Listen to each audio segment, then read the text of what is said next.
पूरी नहीं होती है। तो हम 8 घंटे काम भी करेंगे, 8 घंटे आराम भी करेंगे महाराज, लेकिन बोले लेकिन क्या 8 घंटे भजन नहीं कर पाएंगे, बड़ा लंबा समय है। कौन बैठे 8 घंटे राम राम करने के लिए। तो संतों ने कह दिया ये काम करो, 10 घंटे काम करो, 10 घंटे आराम करो, 4 घंटे अभी ठीक है। 4 घंटे तो हो सकता है ना महाराज, 4 घंटा भी बहुत होता है। तो भगवान कहते हैं 11 घंटे काम करो, 11 घंटे आराम करो, 2 घंटे ठीक है, 2 घंटे। अरे बोले 2 घंटे भी नहीं बैठ पाएंगे, लंबा समय होता है। बोले एक काम करो, 1 घंटा सुबह 1 घंटा शाम। अब ठीक है, 4 टुकड़ों में बांट लो, आधा घंटे सुबह, आधा घंटे दोपहर, आधा घंटे शाम, आधा घंटे रात। अब तो ठीक है। मनुष्य कहता महाराज 2 घंटे भी नहीं कर पाएंगे। तो तुलसी बाबा हुए, उन्होंने कह दिया कि एक घड़ी आधी घड़ी, 1 घड़ी 24 मिनट, आधी घड़ी 12, 1 घड़ी आधी घड़ी 24 12, और इतने में भी नहीं होता तो आधी में पुनी आध 6 मिनट। तुलसी चर्चा राम की हरे कोट अपराध। बोले अगर आदमी 24 मिनट भी समय निकाल ले, 24 नहीं 12 मिनट भी अगर समय निकाल ले, 12 नहीं 6 मिनट भी अगर समय निकाल ले, तो भी उसका कल्याण कलयुग में हो जाएगा। क्योंकि उम्र बहुत ज्यादा नहीं है। कलयुग की उम्र क्या, 60 वर्ष के बाद बुढ़ापा, और जैसे जैसे बढ़ता जाएगा उम्र वैसे वैसे बूढ़े होते जाओगे। अभी कल कोई कह रहा था मुझसे कि बूढ़े लोगों को तीर्थ यात्रा करना चाहिए। मैंने कहा बूढ़ों से कुछ होता ही नहीं है। सही बात यह है, शरीर कप रहा है, घुटनों में दर्द है। केदारनाथ की चढ़ाई चढ़ पाओगे? 19 किलोमीटर स्टैंड। यमुनोत्री की चढ़ाई चढ़ पाओगे? आइए, नहीं चढ़ पाओगे। तो जवानी में ही सब कुछ किया जा सकता, बुढ़ापा किसी काम का नहीं। तो संत कहते हैं कि इसके पहले कि जवानी जाए, इसके पहले कि बुढ़ापा आए, भगवत भजन की आदत डाल लो, अन्यथा कहीं के नहीं रह जाओगे, कुछ नहीं कर पाओगे जीवन में। तो सूत जी महाराज कहते सोनक, जितना बने उतना आनंद भगवान की भक्ति का लेना चाहिए, जितना बने उतना समय परमात्मा के चरणों में लगाना चाहिए। और सबसे बड़ी बात यह है कि आप शरीर से संसार के काम करते जाओ और मन से भगवान का भजन करते जाओ, तो भी हो जाएगा, तो भी चलेगा। कहाँ रहे? अच्छा चलिए, बोले अम्बे मात की। बद्रीनाथ चलना है, ध्यान देना। हाँ, बद्रीनाथ में भागवत है। चलिए बैठिए। तो 1 घड़ी आदि में पुनियाद, और तुलसी चर्चा राम की हरे कोट अपराध। भगवान का भजन जीवन में करते रहना चाहिए। शरीर से संसार के काम करते जाओ और मन से भगवान का नाम लेते जाओ, रोटी बनाते जाओ और भगवान का नाम लेते जाओ। क्या बुराई है बताओ? कोई बुराई है? भगवान के नाम को लेते हुए भोजन बनाने में कोई बुराई है? भगवान का नाम लेते हुए काम करने में कोई बुराई है? बताओ। अरे संत कहते हैं कि भाय को भाय अनख आलस हूं, और नाम जपत मंगल दिसी दस हूं।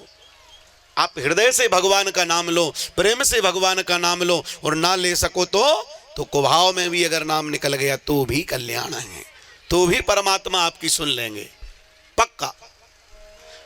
बनारस में एक नाचने वाली रहती थी जिसका नाम था गनिका। एक दिन बाजार गई, बाजार से एक तोता लेकर आई, उसे तोता पालने का शौक था।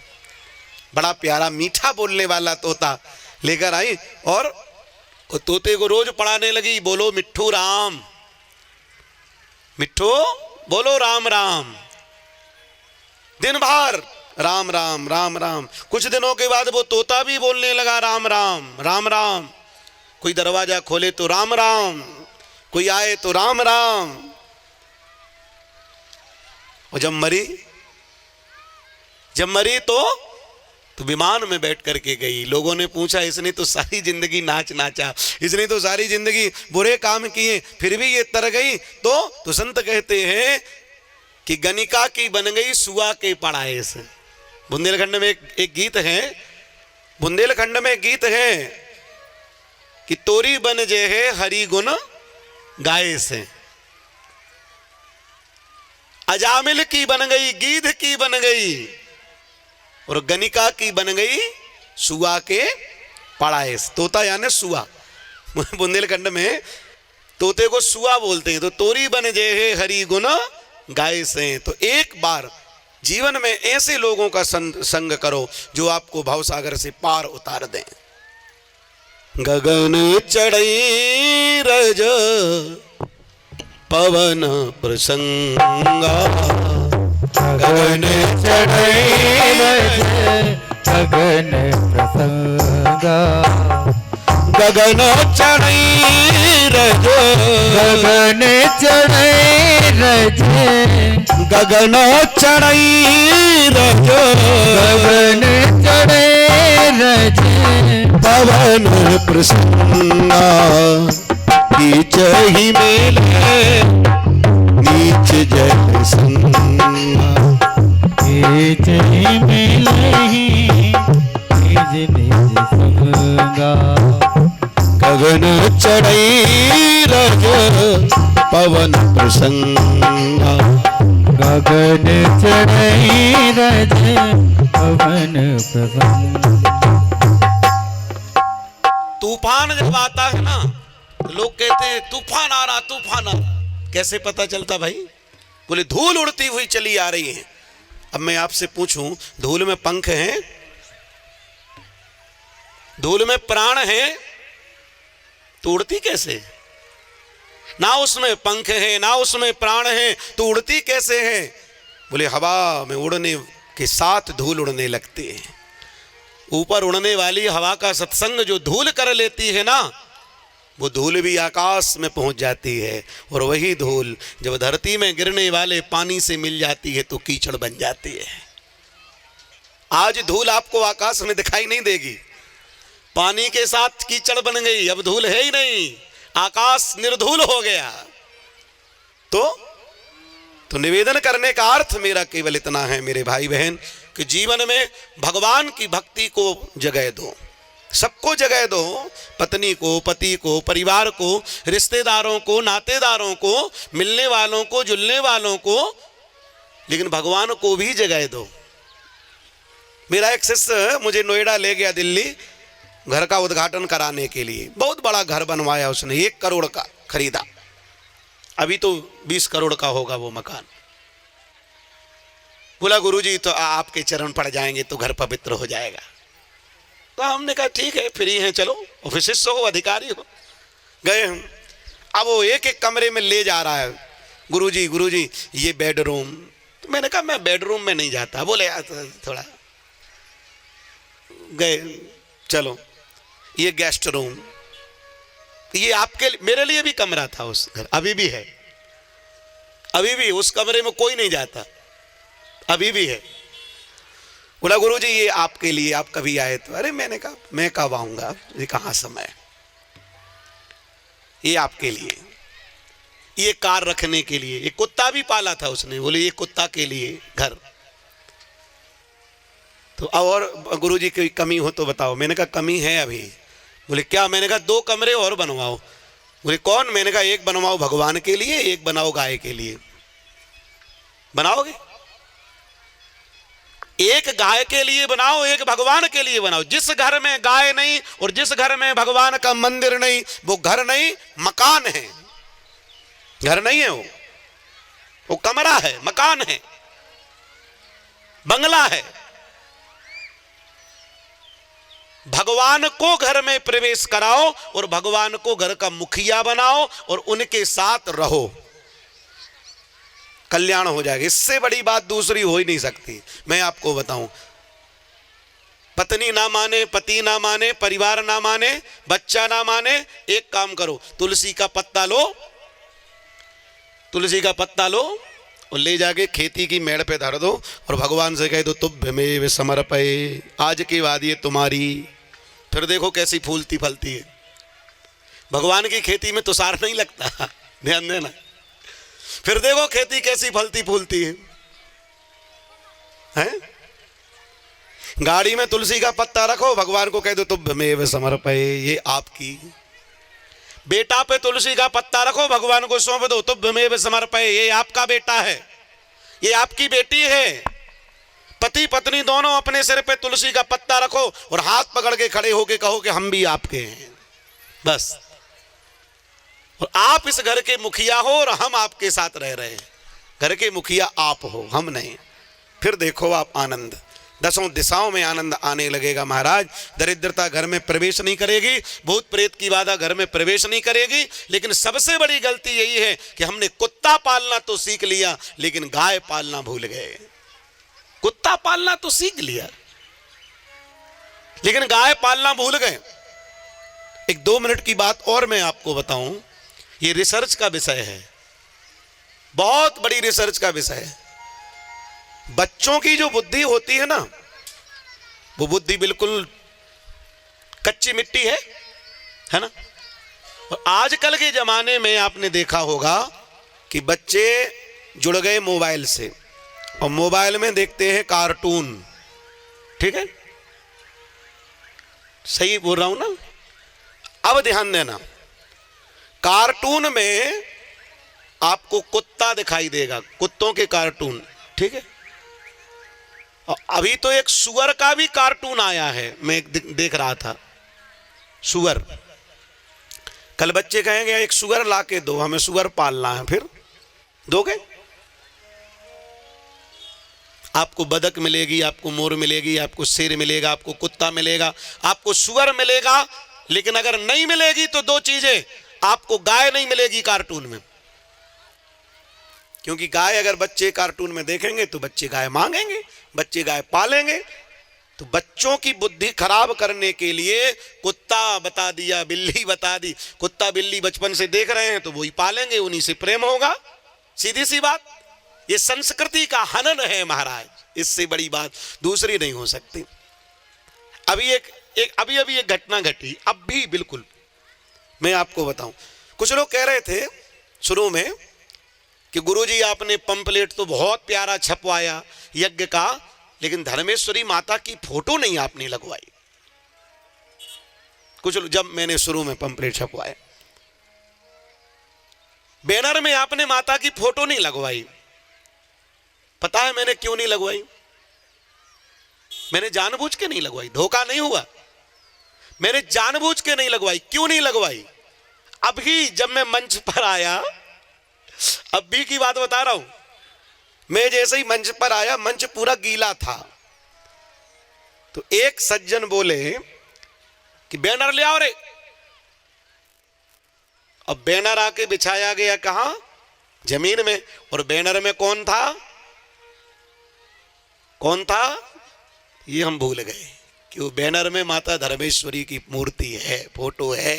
अब जरा विचार करो, आपने अच्छा कार्य किया कि गीला है तो चलो बैनर से ढक दो उसको, सुरक्षा, वो सब सही है, आप गलत नहीं हो, लेकिन अनायास आपसे गलती हुई। बैनर आमंत्रण कार्ड में कभी भी भगवान की फोटो नहीं छपवाना चाहिए, क्योंकि ये जब फटेगा जमीन में गिरेगा, कीचड़ में जाएगा और मलमूत्र में भी जा सकता है, नाली में भी बह सकता है। हमारे भगवान इतने सस्ते नहीं है कि नाली में बहा दिए जाएं।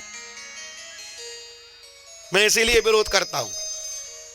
मेरे आमंत्रण कार्ड में अगर मेरी चले तो मैं कभी देवताओं की फोटो नहीं देता।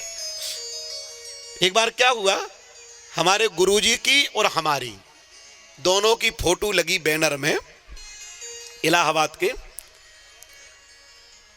तो 2-4 बैनर गायब हो गए। अब वो तो हर साल होते हैं।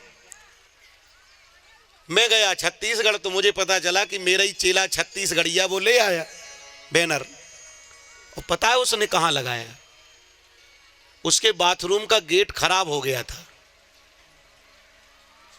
हम दोनों की फोटो में उसने गेट बना लिया। हमने गुरुजी को प्रणाम किया, हमने कहा बहुत अच्छी जगह आ गए आप। हम तो चलो ठीक है, हम तो आए सुबह, आप भी लेटरिन का गेट बने हो। तो निवेदन करने का अर्थ मेरा केवल इतना है कि हम संस्कृति के हनन की ओर जा रहे हैं, हम पतन की ओर जा रहे हैं, सनातन पतन की ओर जा रहा है। कृपा करके बचा सको तो बचा लो। ये संस्कृति खत्म हो रही है, ये नष्ट होने की कगार पर है। अगर बचा सको तो बचा लेना चाहिए, जैसे बने वैसे। हमने कहा था यज्ञशाला में धोती पहन के आना है, तो आज 50 लोग जब धोती पहन के रोड पे निकलते हैं तो दिखाई तो देता है कि कुछ हो रहा है, लगता तो है कि यज्ञ हो रहा है, दिखता तो है। हम मान लो फुल पेंट वाले होते तो कुछ समझ में आता नहीं आता। तो बेस का प्रभाव है, बेस का प्रभाव है। बेस प्रताप पूजियत तेऊ। तो संत कहते हैं महाराज जीवन में भजन को महत्व दीजिए। 8 घंटे काम, 8 घंटे आराम और 8 घंटे भजन। और इतना भी नहीं कर सकते तो 1 घड़ी आधी घड़ी आदि में पुनियाद तुलसी चर्चा राम की हरे कोट अपराध। भगवान का भजन करने की आदत डालो। जिंदगी तो जा ही रही है धीरे धीरे, जिंदगी तो धीरे धीरे जा ही रही है, समय धीरे धीरे बीत रहा है। एक एक मिनट हम काल की ओर बढ़ रहे हैं, एक एक मिनट काल की ओर बढ़ रहे हैं। तो संत कहते हैं कि भगवान का नाम हीरा है, बाकी सब कचड़ा है। हीरा है भगवान का नाम, राम नाम के हीरे मोती मैं बिखराऊं गली गली। ले लो रे कोई राम का प्यारा सुर मचाऊं गली गली। ले लो रे कोई नाम का प्यारा शोर मचाऊं गली गली। ओ ले लो रे कोई राम का प्यारा सुर मचाऊं गली गली। ले लो रे कोई राम का प्यारा शोर मचाऊं गली गली। राम नाम के हीरे मोती हो,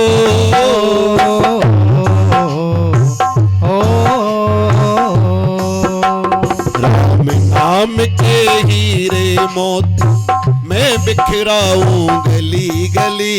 राम नाम के हीरे मोती मैं बिखराऊं गली गली। ले लो रे कोई राम का प्यारा सुर मचाऊं गली गली।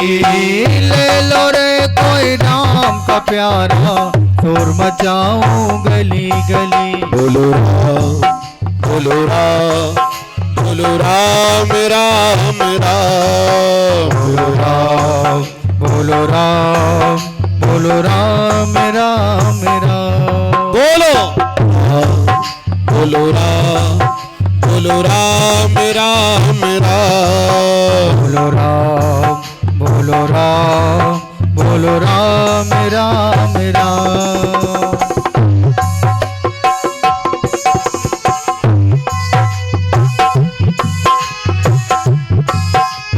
जय हो।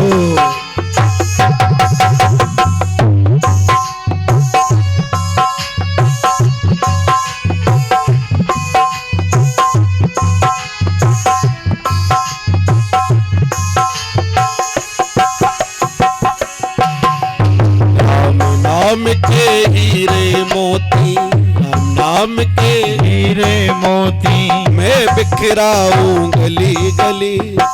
ले लो रे कोई राम का प्यारा सुर मचाऊं गली गली। ले लो रे कोई राम का प्यारा शोर मचाऊं गली गली।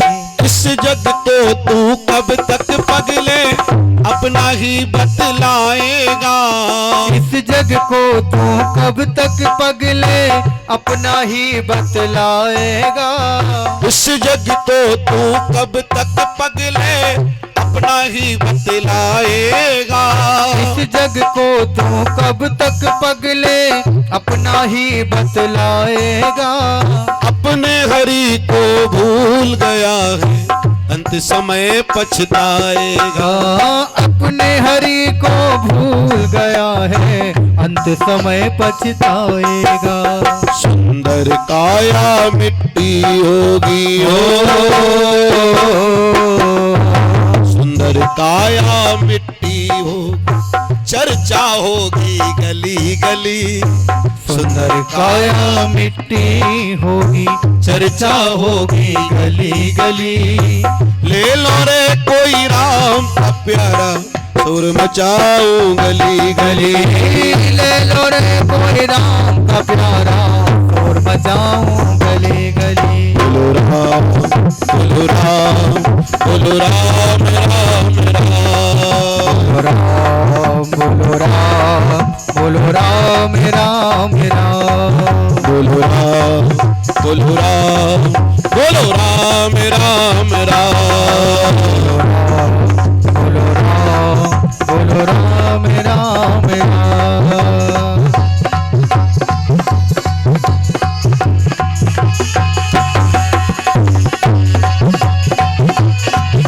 जय हो।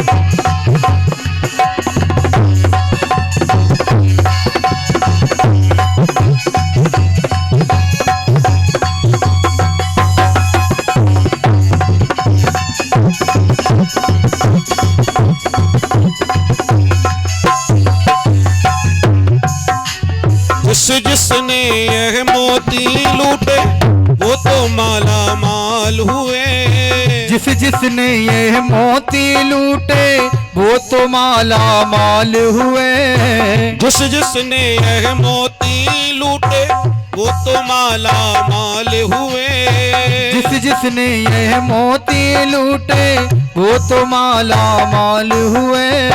धन दौलत के बने पुजारी अंत में वो कंगाल हुए।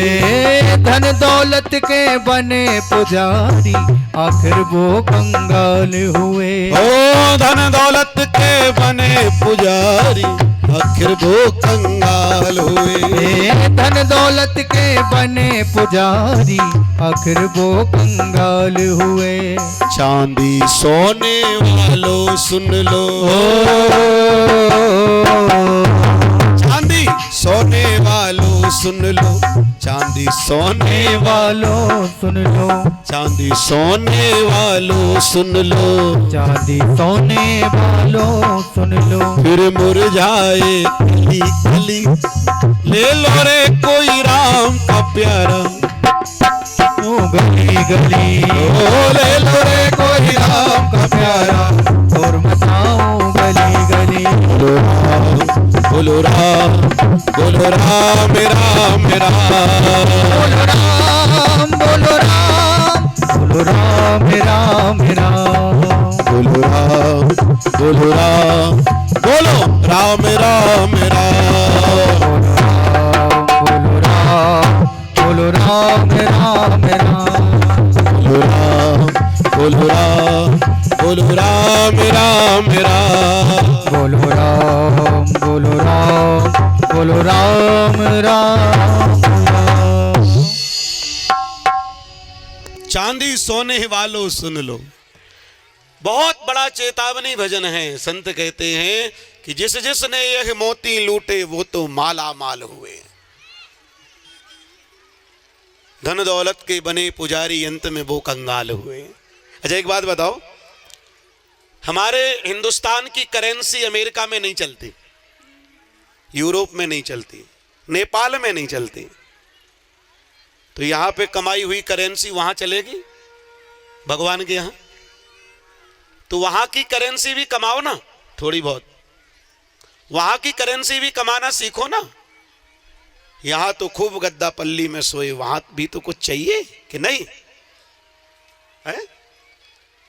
कहीं जाना हो तो 10 दिन पहले से तैयारी शुरू हो जाती है। तो जिस दिन जन्म हुआ उसी दिन चलने की तैयारी शुरू हो जानी चाहिए। सूटकेस बिल्कुल तैयार रहे, गाड़ी आए और चढ़ जाओ। देरीदारी का काम नहीं। सूत जी महाराज कहते धरती के ऊपर 2 दैत्य पैदा हुए, एक का नाम था रंभ और एक का नाम था करंभ। ये दोनों ही कश्यप ऋषि की संतान थे, दिति के गर्भ से जन्म लेने वाले।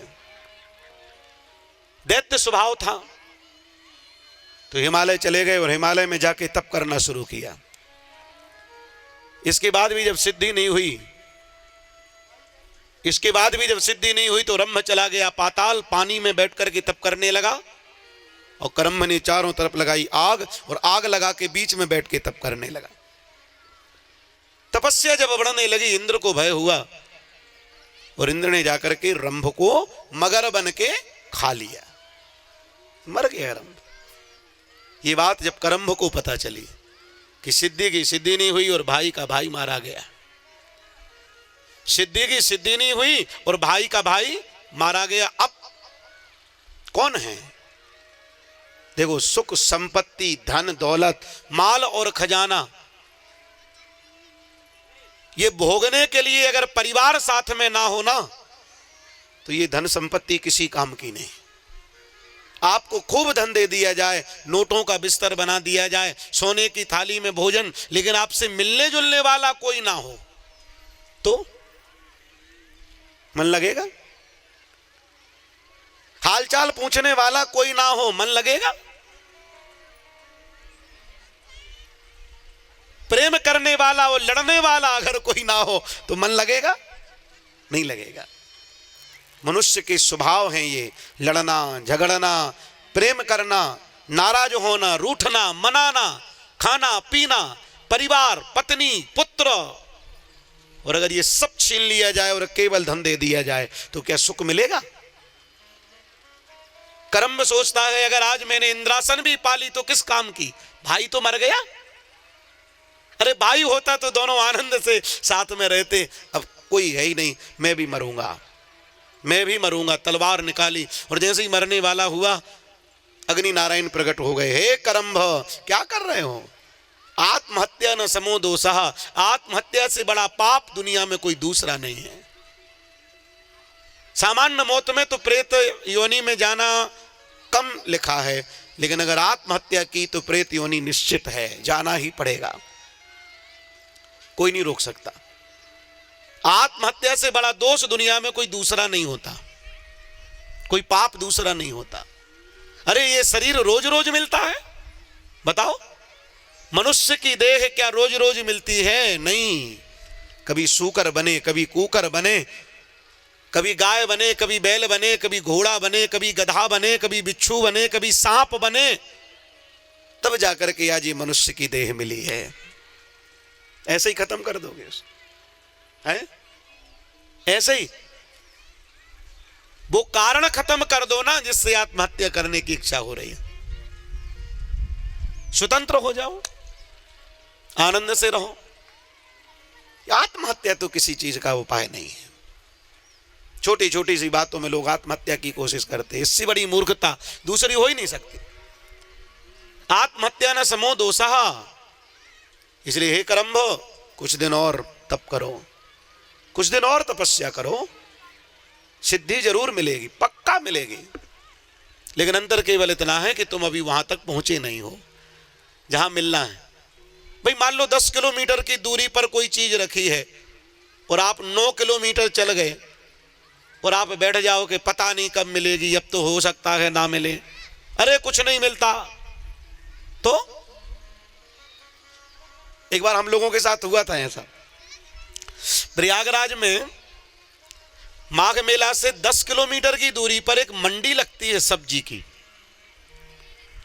और मेला से आधा रेट होता है। तो किसी ने हमसे बताया, महंत जी, और अगर इकट्ठा आपको चाहिए, हमने कहा हमको तो इकट्ठा चाहिए, 30-35 कुंटल आलू चाहिए, सब सामान। तो बोले मंडी चले जाओ, सुबह 5 से 7 लगती है, सस्ती मिल जाएगी।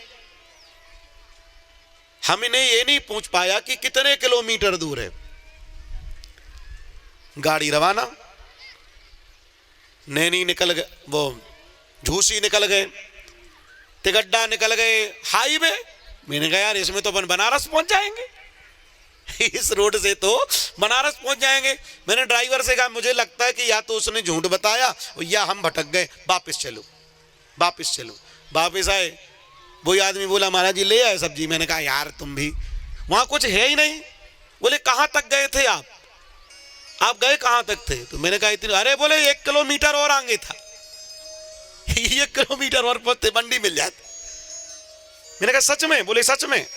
हमने कहा अभी चलो। हकीकत में मैं जहां से लौटा था वहां से 1 किलोमीटर ही था मार्केट।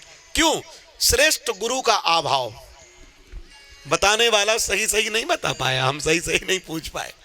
तो कभी कभी हमें लगता है हम भगवान का भजन कर रहे हैं, यार फालतू कुछ नहीं मिलता। बात यह है कि जहां मिलता है वहां तक तुम अभी पहुंचे ही नहीं हो। सही बात यह है, हकीकत यह है कि जहां मिलता है ना वहां तक अभी आप पहुंचे नहीं हो, अभी थोड़ी दूरी है। चलते रहो, चरा में थी चले चलो। अगर चल दिए हो तो रुको मत। तो हम तपस्या करें, तप करें और फिर मन में विचार आए अरे सब फालतू है। एक माता जी का लाई, बोले गुरुजी हम आज ही आए हैं दरबार में और आराम नहीं लगा। हमने कहा दरबार 4 दिन का होता है, 4 दिन आओगे तभी लगेगा, एकदम से कैसे लग जाए? तो शक्ति और साधना और सिद्धि, इनके ऊपर आपको विश्वास होना चाहिए, तब जाकर के आनंद की प्राप्ति होती है। करम्भ, तुम्हें सिद्धि इसलिए नहीं मिली क्योंकि तुम्हारे पाप अभी और हैं, कुछ दिन और। बैठ गया करम्भ फिर से और 1000 वर्ष तप और किया। ब्रह्मा जी प्रकट हो गए, मांगो वरदान। करम्भ कहता मुझे अमर कर दो। ब्रह्मा जी कहते अमरता तो मिलेगी नहीं, मरना पड़ेगा। जातस्य ही ध्रुवो मृत्यु, जिसका जन्म हुआ है उसकी मौत होगी, पक्का होगी। जातस्य ही ध्रुवो मृत्यु, मृत्युम ध्रुवम सत्य चो। आए हैं सो जाएंगे, राजा रंग फकीर।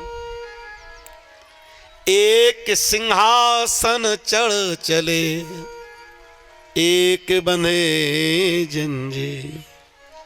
मरना पड़ेगा महाराज, कुछ और मांगो। कहता इंद्र ने मेरे भाई को मारा, मैं इंद्र को मारूं, ऐसी ताकत दे दो। ब्रह्मा जी बोले इंद्र अमर है, इंद्र मरेगा नहीं। तो मुझे ऐसी ताकत दे दो मैं इंद्र को परास्त कर सकूं। ब्रह्मा जी बोले एक ही वरदान तुमको मिलना है, अब उम्र मांग लो और चाहे वरदान मांग लो। तो करम्भ कहता फिर ठीक है मुझे वरदान दो, मेरा बेटा इंद्र को हराने वाला हो। ब्रह्मा जी ने तत्काल वरदान दे दिया, तथास्तु जाओ। लेकिन करम्भ तुम उस बच्चे का मुंह नहीं देख पाओगे, चलेगा। और सुनो, क्या और सुनो, जिसे देखते ही तुम्हारे मन में विवाह की इच्छा हो जाए उससे विवाह करना, तब होगा बेटा। ऐसे नहीं होगा कि तुम्हें कोई किसी से भी शादी कर लो, ऐसा नहीं होगा। तीव्र इच्छा जिसको देख के तुम्हारे मन में विवाह की हो जाए कि ये मेरी पत्नी बनेगी, बस उसी से विवाह करना। जाओ। करम्भ चल दिया और जैसे ही चला तो सबसे पहले उसने नांग कन्याओं को देखा। मैंने कल की कथा में भी बोला था कि नांगों में आकर्षण होता है और नांग कन्याएं सबसे सुंदर बताई गई हैं, उनसे सुंदर कोई नहीं, अप्सराएं भी नहीं। लेकिन नांग कन्याओं को देख के भी उसके मन में विवाह की इच्छा नहीं हुई, तो अप्सराओं के पास गया, अप्सराओं को देख के भी विवाह की इच्छा नहीं हुई, तो मनुष्यों की कन्याओं को देखना शुरू किया। उसने सब देख लिया लेकिन विवाह की इच्छा हुई ही नहीं। देव कन्याएं देख ली, नाग कन्याएं देख ली, यक्ष कन्याएं देख ली, पितृ कन्याएं देख ली, मनुष्य कन्याएं देख ली, लेकिन मन में विवाह की इच्छा हो ही नहीं रही। तो हिमालय चला गया। हिमालय में हरी हरी घास के ऊपर लेटा हुआ था। इतने में उसकी नजर पड़ी कि तालाब के उस तरफ एक भैंस चारा चर रही है। भैंस को देखा तो विवाह की इच्छा हो गई, ये मेरी पत्नी बनेगी। भैंस से विवाह किया ऐसे। सोनक जी कहते गुरुदेव ये तो हद हो गई, ये तो हद हो गई। नांग कन्याएं अच्छी नहीं लगी, अब मनुष्य कन्याएं, भैंस से विवाह किया उस। क्यों? तब सूत जी कहते हैं सोनक वो भैंस नहीं थी, वो भैंस नहीं थी, वो मदोत्कटा नाम की अप्सरा थी। देवराज इंद्र ने श्राप दिया था, इसलिए भैंस बन के घूम रही थी। वो रात में अप्सरा बन जाती थी, दिन में भैंस रहती थी। विवाह किया, यक्षों का राजा बन गया। वो महिषी गर्भवती हुई। और सूत जी कहते सोनक जिस दिन बच्चे के जन्म का समय आया उसी दिन करम्भ की मौत हो गई, क्योंकि कहा भी था कि तुम मुंह नहीं देख पाओगे ऐसे बच्चे का। अब वो महिषी, वो तो अप्सरा थी, श्राप से बली महिषी बनी थी, लेकिन था तो ज्ञान पूरा। तो मन में विचार किया मेरे पति ने देह त्यागी, मैं भी मर जाऊंगी, मैं भी अपने पति के साथ सती हो जाऊंगी। यक्षों ने मना किया कि मां, गर्भवती स्त्री को अधिकार नहीं है सती होने का, क्योंकि बच्चा पेट में है, वो मर जाएगा, उसका क्या दोष है। बोले नहीं, हम सती होंगे। चिता में अपने पति के शरीर को रखा, स्वयं बैठ गई और आग को प्रज्वलित किया। धाए धाए करके चिता जलने लगी। सूत जी महाराज कहते सोनक गर्भ में जो बच्चा पल रहा था वो ब्रह्मा जी का वरदान है, ध्यान देना, नष्ट कैसे होगा।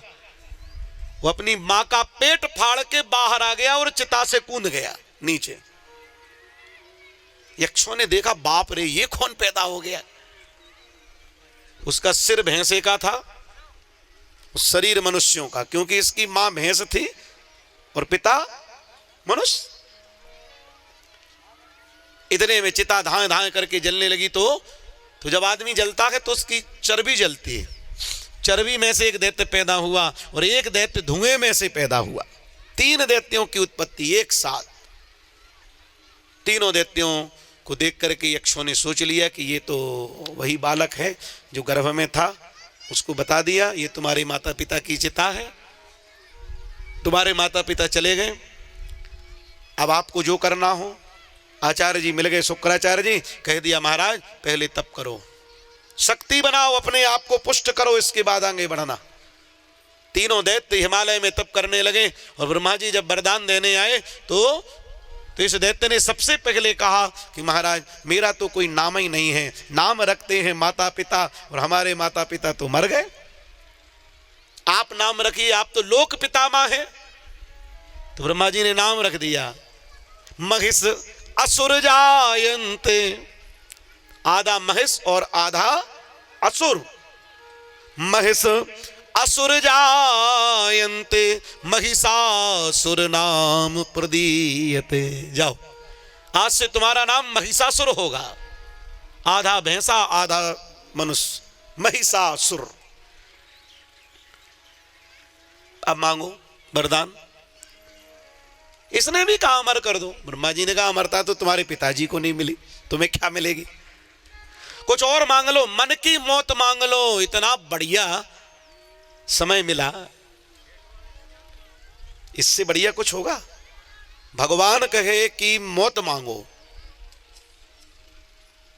कैसी मरोगे। मैं तो कहता हूं सबको मांगना चाहिए, सबको मांगना चाहिए भगवान से मौत, मरना तो है ही। तो ऐसी मौत मांगो कि अमरता हो जाए, है ना। ऐसी मौत मांगो, कैसी, जैसी मैं मांगता हूं, रोज मांगता हूं, जैसी सूरदास ने मांगी, मीरा ने मांगी, रहीम ने मांगी, रसखान ने मांगी, सुखदेव ने मांगी, ऐसी मौत मांगो।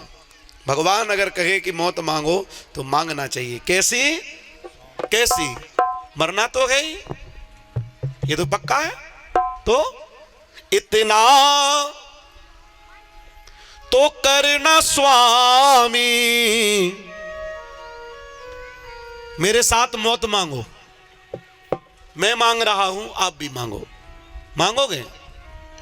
कौन कौन मांगेगा? हाथ उठाओ जरा। डर तो नहीं लग रहा कि भगवान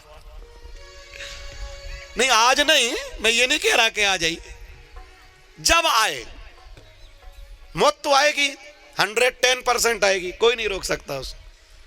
तो ऐसी आए, कैसी? इतना तो करना स्वामी जब प्राण तन से निकले। बोलो, इतना तो करना स्वामी जब प्राण तन से निकले। गोविंद नाम ले लूं तब प्राण तन से निकले। गोविंद नाम ले लो तब प्राण तन से निकले। मेरे नाथ इतना समय दे देना, इतना समय दे देना कि मेरे मुंह से हे कृष्ण निकल जाए बस। गोविंद नाम ले लूं तब प्राण तन से निकले।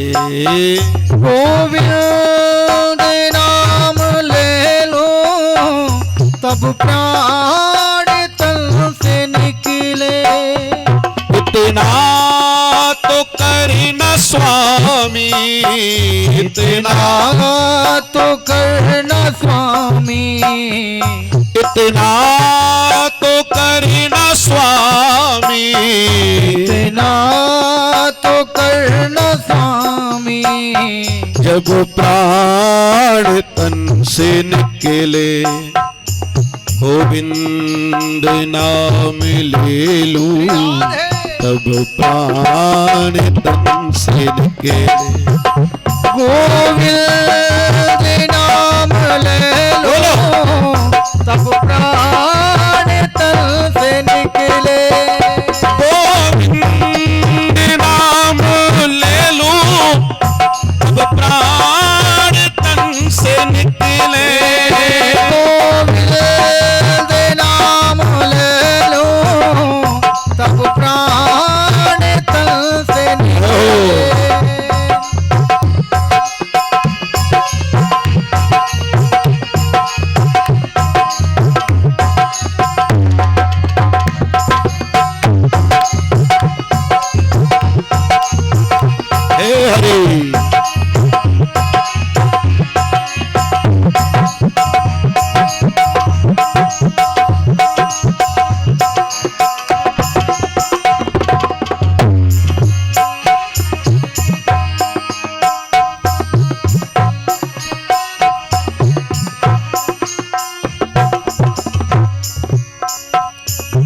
हम लोग जब गंगोत्री गए तो ड्राइवर बोला कि एक काम करना महाराज, यहां जल माइनस में है, नहाना नहीं, मर जाओगे।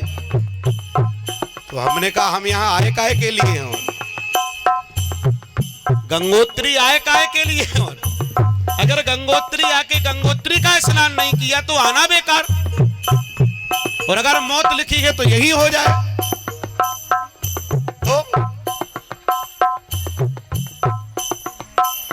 श्री गंगा जी का तट हो, राधे यमुना बंसी बट हो।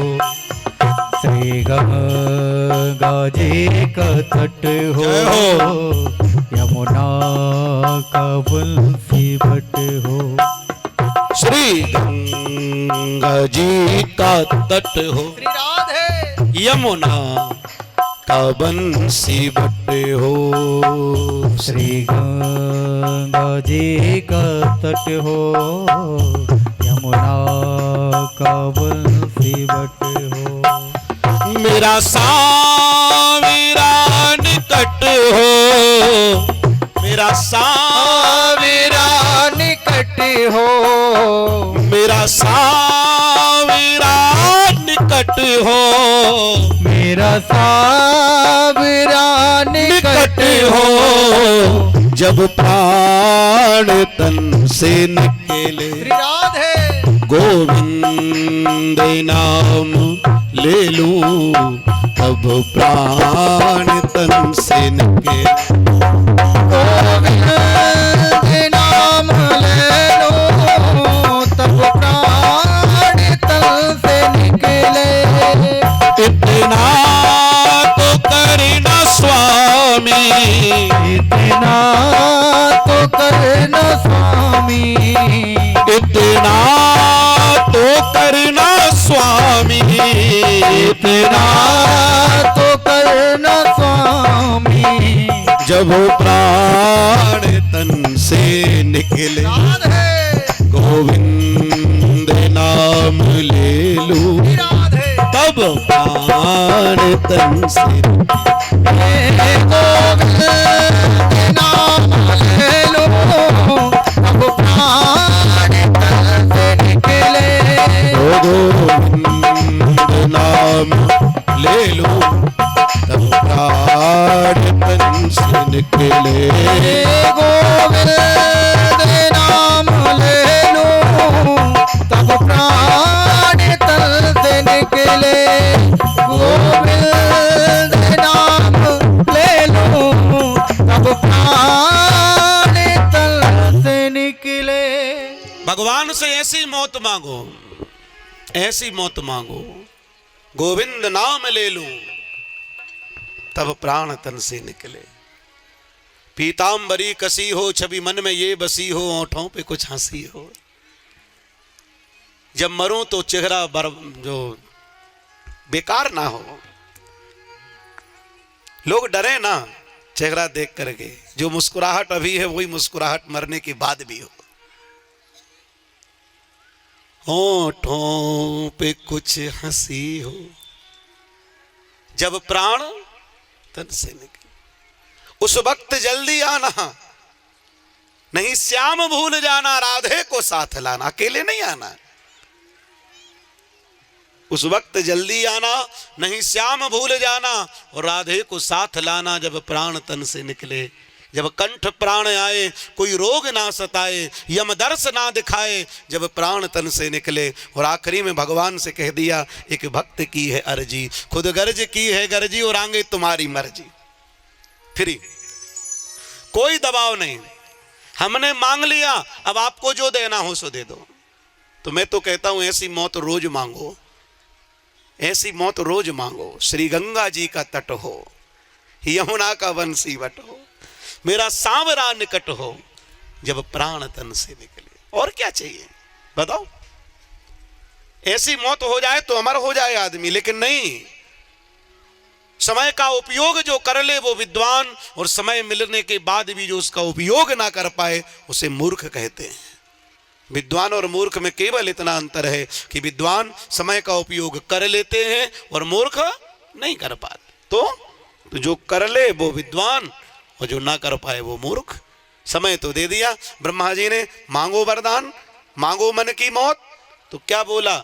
हमें एक ऐसी औरत मारे जिसका एक माँ बाप ना हो। अब बताओ, ऐसी औरत मारे। आदमी से डर है, औरत से नहीं। औरत क्या करेगी? कमजोर होती है, क्या करेगी? तो उसको की औरत क्या कर सकती है? औरत क्या कर सकती, उसको क्या पता? स्त्री अपनी सीप पर आ जाए ना तो घर को स्वर्ग बना दे, और अपनी सीप पर आ जाए तो नरक बना दे। कोई दुनिया की ताकत नहीं कि उसको सुधार सके। ये शक्ति है, इसलिए महिलाओं को शक्ति कहा गया। पुरुष क्या करेगा बताओ?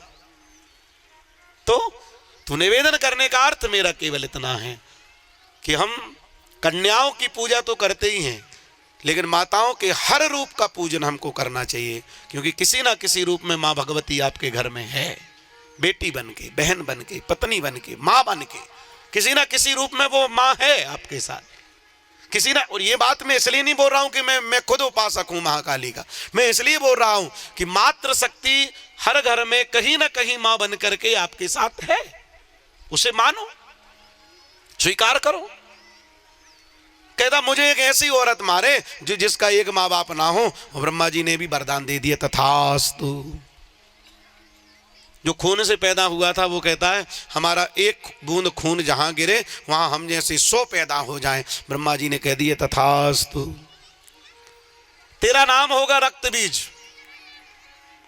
तीसरा जो धुएं से पैदा हुआ था उसको तामसी नाम की माया ब्रह्मा जी ने प्रदान कर दी और तीनों दैत्य अपनी सी पर आ गए। संत कहते हैं कि शक्ति अगर मिल जाए तो उसको संभालना सबके बस की बात नहीं है।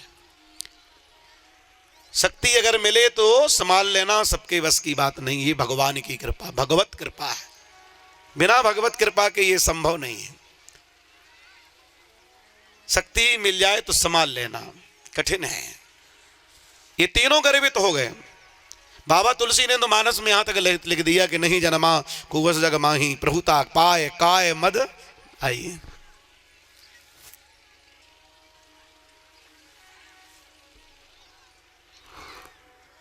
हुआ है बर्मा।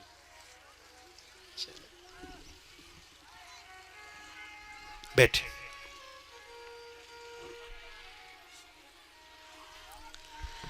श्री राम।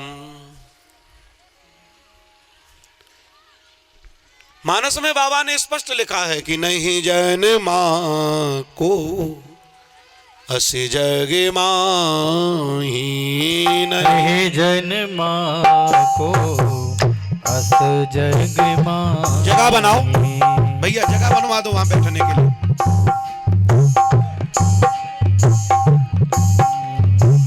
नहीं जन मां को अस जग माही, नहीं जन मां को अस जग माही।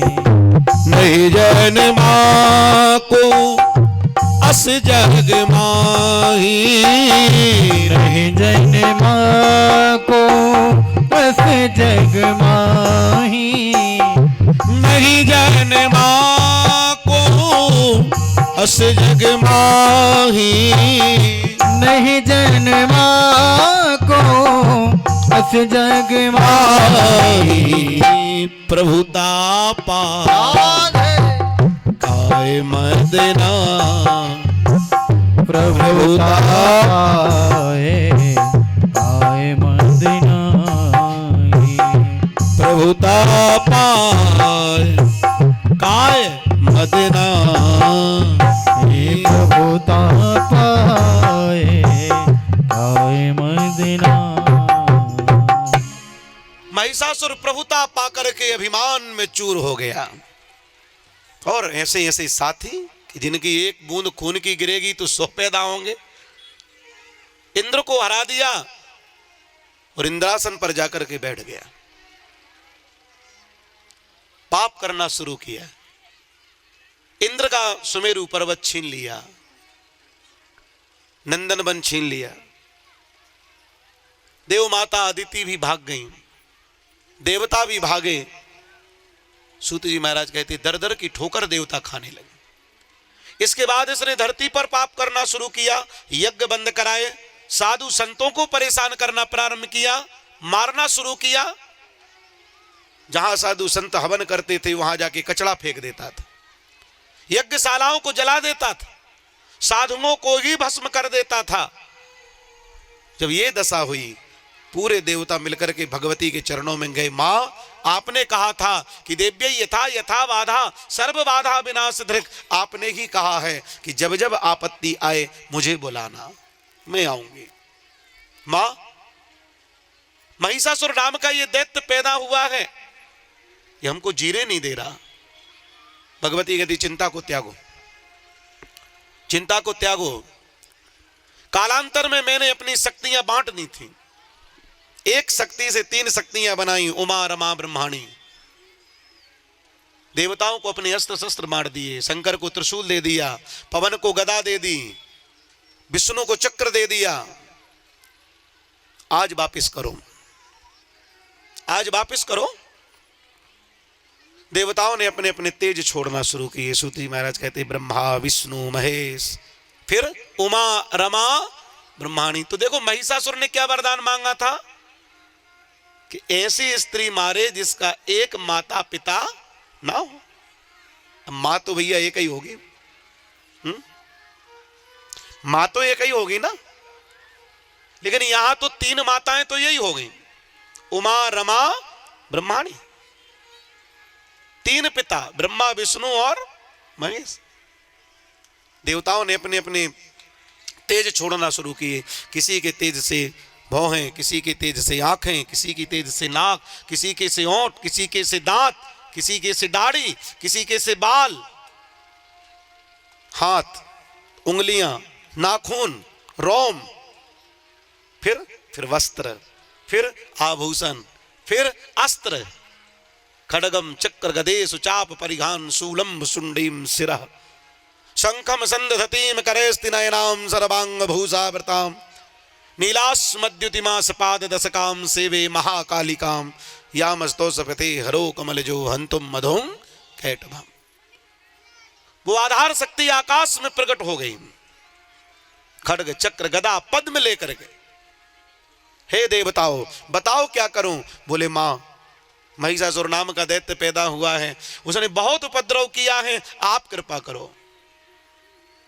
भगवती आगे, देवता पीछे।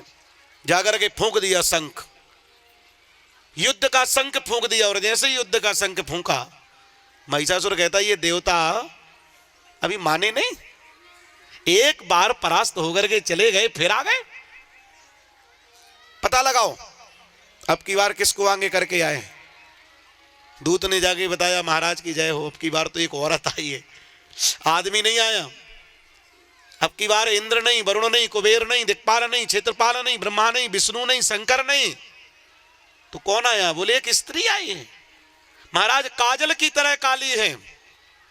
काजल, अच्छा, और महाराज पानी का बादल जितना काला होता है ना, उतने काले घने बाल उसके कमर से नीचे तक लटक रहे हैं। और महाराज है जरूर काली, लेकिन करोड़ों सूर्यों का उजेला फेंक रहा है शरीर से, और हर हाथ में एक अस्त्र है। आचार्य जी कहते हैं महिषासुर सीधे मत जाना, तुम्हारी मृत्यु भी एक औरत के हाथों है, ये भूलना मत। रक्त बीज को भेजो। अरे रक्त बीज को मारना कोई सामान्य बात है, एक बूंद तो गिर ही जाएगी। रक्त बीज आकर के दहाड़ने लगा, और उसका सेनापति बनकर के आया धूम्रलोचन, जो धुएं से पैदा हुआ था। भगवती ने उसको देखते ही उसकी गर्दन काट दी, पूरी माया उसकी खींच ली। अरे तू माया भी है, वो तो महामाया है, महामाया के सामने माया चलेगी क्या? विचार करो, तू माया भी है, वो तो महामाया है, पूरी माया खींच ली। अकेला बचा, धूम्रलोचन गर्दन काट दी, रक्त भी जाकर के लड़ने लगा। सूत जी कहते 1-2 दिन नहीं, 9 महीने लगातार युद्ध चला। उसके खून को पीने के लिए योगिनियां प्रकट हो गई। जहां गिरता है, गिरने के पहले ही चाट लेते हैं। खप्पर में धाए धाए करती हुई आग उसमें जलाना शुरू किया रक्त को। इसके बाद भी 1-8 बूंद तो गिर ही जाती है, जैसी गिरती पैदा हो जाता है। 9 महीने लगातार युद्ध चला।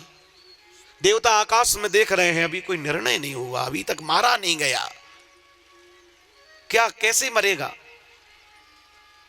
नारद जी बताओ ना कैसे मरेगा ये। नारद जी बोले ब्रह्मा जी जाने, ये बड़े बूढ़े बड़े विचित्र हैं, कोई भी वरदान किसी को भी दे डालते हैं और भोगते हम लोग हैं? पूछो जाके। ब्रह्मा जी कहते मैंने उसको अमर नहीं किया, मौत दी है, मरेगा, उसके खून की बूंद जमीन में नहीं गिरना चाहिए, मर जाएगा। तो कैसे? 1-8 तो गिर ही जाएगा। इतना खून भगवती ने पी लिया, खून जला दिया, योगिनियां खून पी रही हैं, फिर भी वो पैदा हो रहा है, कैसे पैदा हो रहा है? ब्रह्मा जी कहते भाई ये तुम जानो, खून की बूंद जमीन को स्पर्श नहीं करना चाहिए, एक ही काट है, दूसरा नहीं। तब नारद जी के पास पहुंचे। नारद जी ने कहा तो अब सुनो, हम बता रहे हैं, एक उपाय है, जमीन में नीचे देखो। वो जब देखा तो पूरी जमीन गीली हो चुकी थी। बोले ये जमीन पानी से गीली नहीं हुई है, ये जमीन भगवती के पसीने से गीली हुई है। 9 महीने लगातार युद्ध किया है। श्रम बिंदु, श्रम यानी मेहनत, बिंदु माने बूंद, मेहनत करने से शरीर में जो बूंद आए उसे पसीना कहते हैं, या श्रम बिंदु। उससे ये तालाब भर गया, जमीन गीली हो गई। बोले हाँ, तो अन्य देवता से कहो इसमें बीज डालें, इसमें बीज डालो। और जैसे ही बीज डाला, सूत जी महाराज कहते उससे एक नई घास पैदा हो गई, जिसको हम लोग जबा कहते हैं, यब जबा। अब पूरी रणभूमि में जब जबा इकट्ठा हो गया, इतना घना हो गया कि रक्त बीज के बूंद, खून की बूंद जाके उस जबा के ऊपर स्थायी हो गई, जमीन तक पहुंची नहीं, रक्त बीज मारा गया। तभी से जवारे बोने की प्रथा प्रारंभ हुई। ये नवरात्रि में जो जवारे उगते हैं ना, ये उसी का प्रतीक है। तो उसके ऊपर रह गया खून, नीचे गया ही नहीं। इसके बाद लेकिन नजर पड़ी, खड्ग में 2 बूंदें हैं, फेंक दिया समुद्र में। जब समुद्र में जाकर के गिरा ना, तो रक्त बीज का खून था महाराज, वहां भी पैदा हो गया। लेकिन वहां पत्थर के रूप में, जिसको हम लोग मूंगा बोलते हैं, और घास के रूप में, वो पेड़ बाद में देवताओं के द्वारा धरती पर लाया गया, जिसे नींबू कहते हैं। इसीलिए नींबू का बलिदान भगवती को होता है। और नींबू का रस वाइट ब्लड है, सफेद खून, खून के सारे गुण होते हैं नींबू में। इतना बड़ा विचित्र होता है। ये दोनों की उत्पत्ति वहां पर हुई, जवारे की उत्पत्ति धरती पर। रक्त बीज मारा गया, और जैसे ही मारा गया तो देवताओं ने स्तुति करना शुरू कर दी। एक पिलर गिर गया महिषासुर का, क्योंकि रक्त बीज का मरना ही आदि हार हो गई। विजय आसन बुलाई गई, भगवती को विजय आसन पर बिठाला गया, और भगवती का नाम हो गया विजयासन। विजय आसन, विजयासन। और बाद में हम लोग कहने लगे बीजासेन, कहते हैं ना बीजासेन माता, बीजासेन माता। बीजासेन नाम नहीं है, नाम है विजय आसन। विजय मुद्रा में भगवती को बिठाला गया, आरती उतारी गई। हे जगदम्बा आपकी जय हो, रक्त बीज संहारे सोनित बीज हरे। हे भगवती आपकी जय हो, आपकी कृपा से आज ये संभव, आज से आप विजयासन।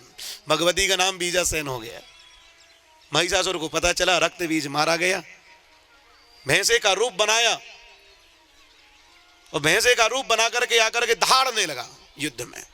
जैसे ही दहाड़ने लगा, देवताओं ने कहा बताओ, इतने दिन हो गए भगवती को युद्ध करते, 1-2 दिन की शांति मिल जाती, फिर युद्ध शुरू होता तो चलता। यहां तो लगातार चल रहा है, क्या किया जाए? अब शरीर में तो कमजोरी आई जाएगी। तो वरुण देवता को भेज करके कहा कि मधुपान कराओ भगवती को। कुछ लोग कहते हैं मधु माने शराब, नहीं, मधु माने शहद, शराब नहीं। लोग कहते हैं कि भगवती को शराब चढ़ती, नहीं, काल भैरव के अलावा किसी भी देवता को शराब नहीं चढ़ती, केवल काल भैरव, वो भी उज्जैन, इसके अलावा कहीं भोग नहीं लगता शराब का।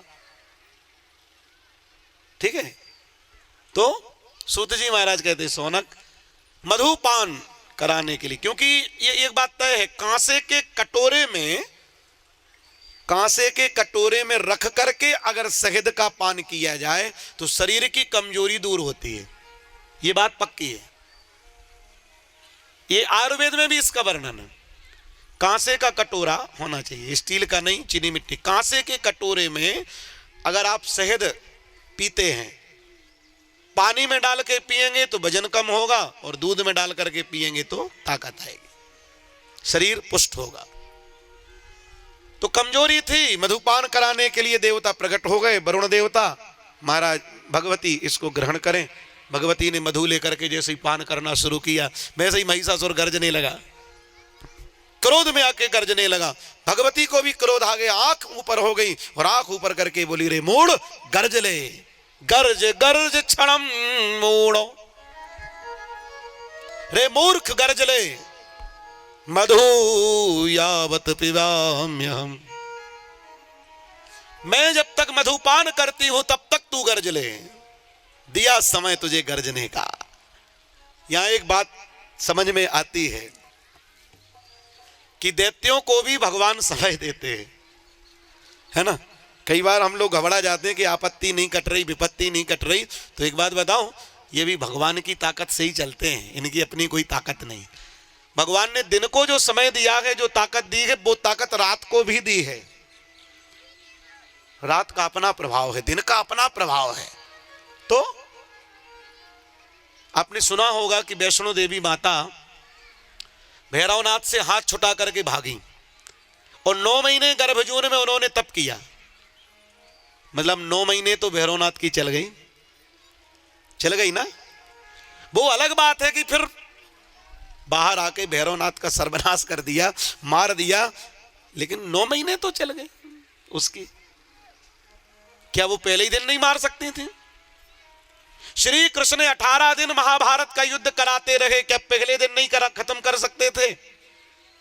बताओ। 18 दिन महाभारत का युद्ध कराते रहे, खुद परेशान होते रहे, अर्जुन को परेशान करते रहे। अरे चाह लेते तो पहले ही दिन सीताराम हो जाता, लेकिन नहीं।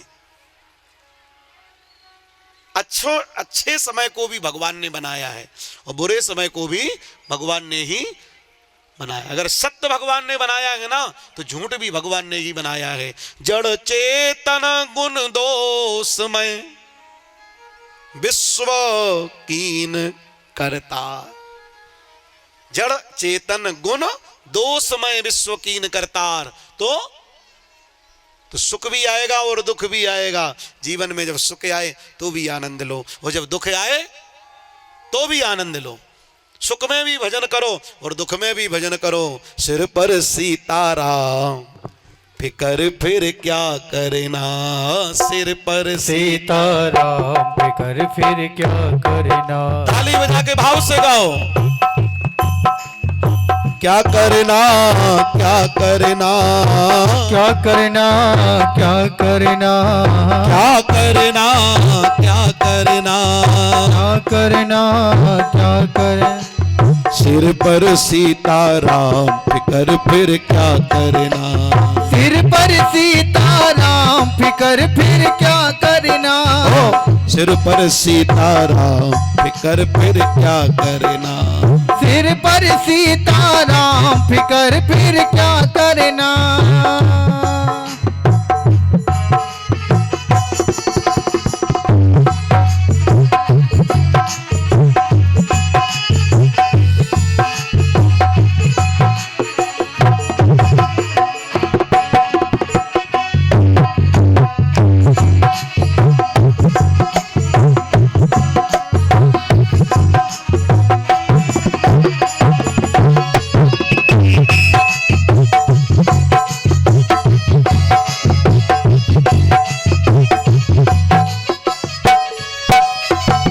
रघुनंदन जानकी मैया, पितु रघुनंदन जानकी मैया। ओ पितु रघुनंदन जानकी मैया, पितु रघुनंदन जानकी मैया। फिर क्यों फिकर कर रहे भैया, फिर क्यों फिकर कर रहे भैया। ओ फिर क्यों फिकर कर रहे भैया। फिर क्यों फिकर कर रहे भैया। तेरे बनेंगे बिगड़े काम, श्री राधे। तेरे बनेंगे बिगड़े काम, फिकर फिर क्या करना। तेरे बनेंगे बिगड़े काम, फिकर फिर क्या करना। सिर पर सीताराम फिकर फिर क्या करना। सिर पर सीताराम फिकर फिर क्या करना। सिर पर सीताराम फिकर फिर क्या करना।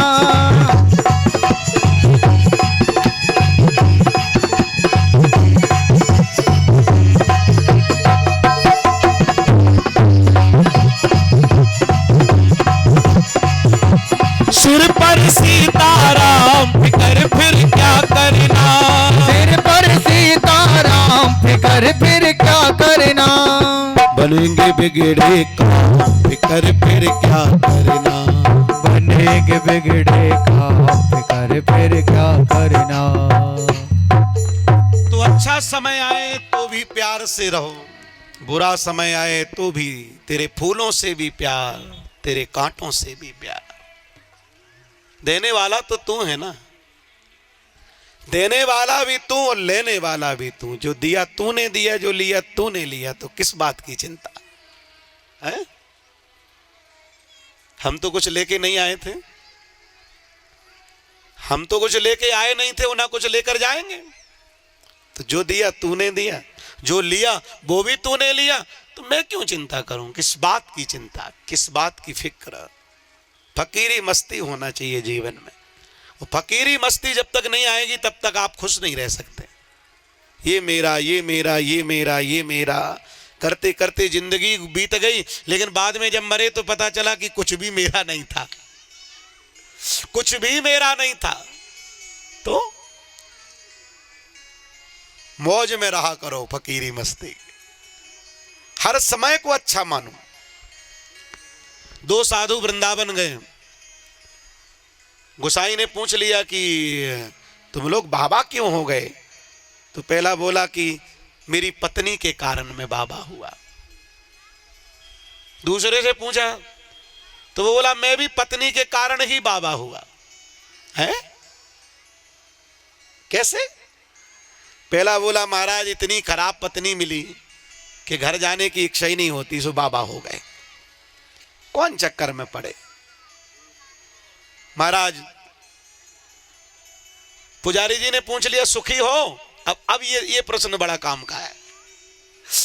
कई बार होता क्या है, हम लोग कहते हमने त्याग दिया, हमने छोड़ दिया, कह तो देते हैं, लेकिन दिल से पूछो क्या सुखी हो?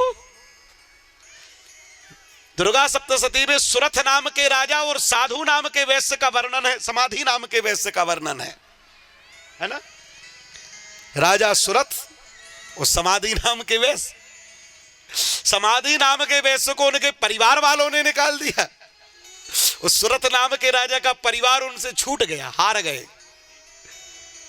और जब सुमेधा नाम के ऋषि के पास पहुंचे, ऋषि ने दोनों से कहा तुम लोग दुखी इसलिए हो क्योंकि तुम दोनों ने हृदय से त्याग नहीं किया। और जब तक हृदय से त्याग नहीं होता ना, आदमी खूब चिल्लाता रहे, खूब चिल्लाता रहे। हाँ, लेकिन चिल्लाने से क्या होता है? पूछ लिया गोसाई ने कि सुखी हो? पत्नी की याद तो नहीं आती? छोड़ के तो आ गए, याद तो नहीं आती? कहना सरल है, माया से मुक्त होना बहुत कठिन है। इतना सरल नहीं है। कह तो देता आदमी क्रोध में, गुस्से में, जाओ हमें तुमसे कोई मतलब नहीं, जाओ छोड़ दिया। और फिर दुखी हो जाता है कि यार छूट गया। तो उगलत लीलत पीर घनेरी जैसा काम मत करो। छोड़ो तो फिर छोड़ो, अन्यथा अपनाओ तो अपनाओ, है ना? तो कहा सुखी हो? तो पहला वाला बाबा बोला क्या बताएं, एक आध बार तो याद आई जाती है परिवार की कि यार कितना अच्छा मकान बनाया था, छोड़ के आ गए।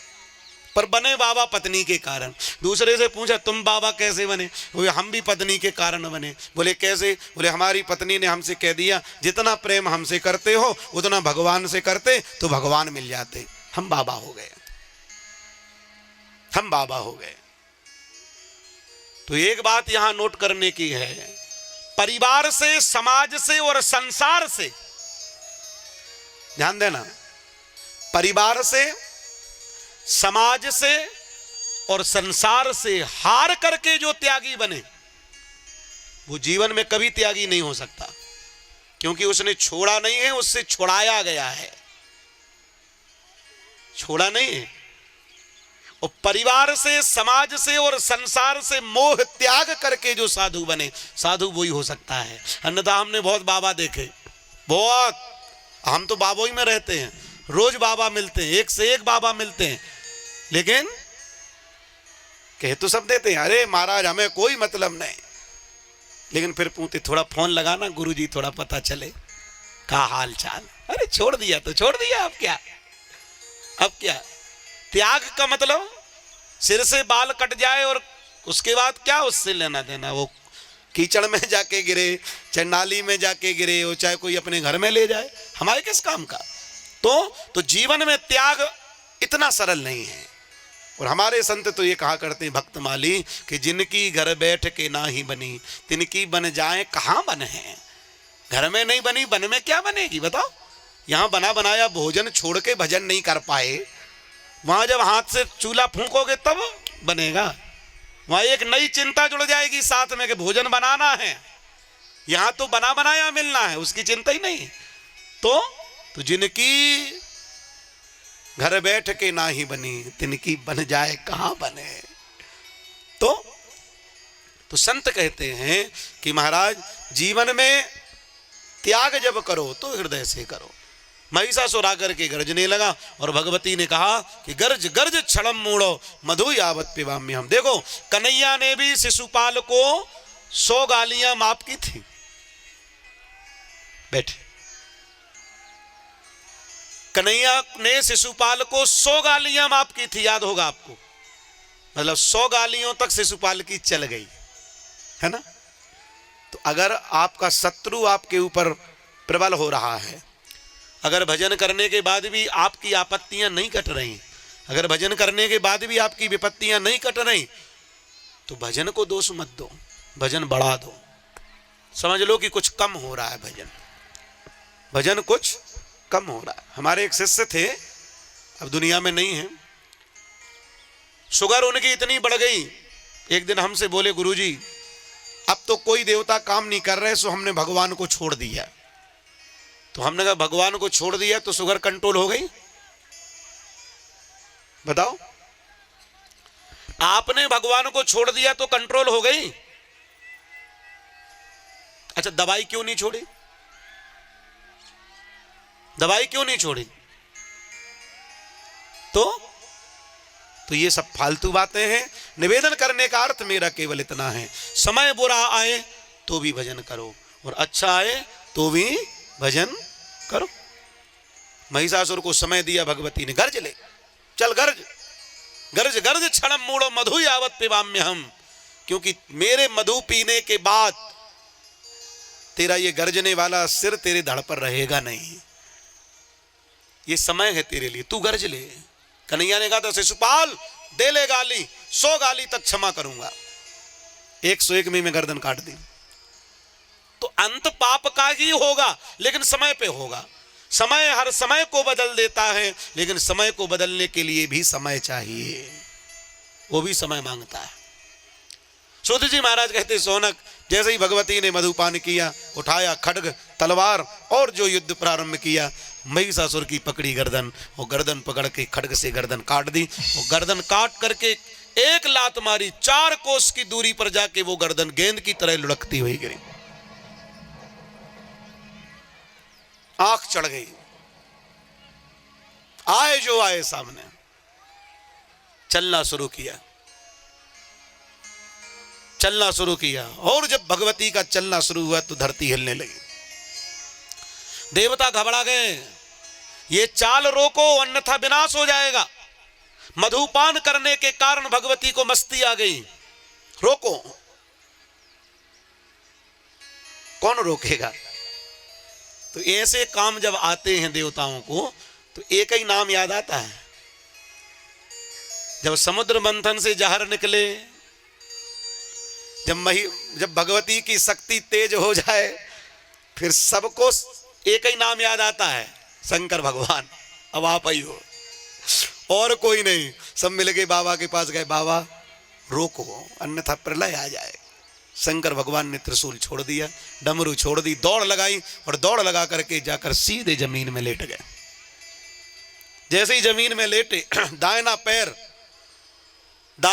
जैसे जाके हृदय पर पड़ा, जैसे ही हृदय पर पड़ा, रुद्रयामल तंत्र में लिखा है कि उस वेग से शंकर भगवान के प्राण बाहर आ गए शरीर से, निस्तेज हो गए।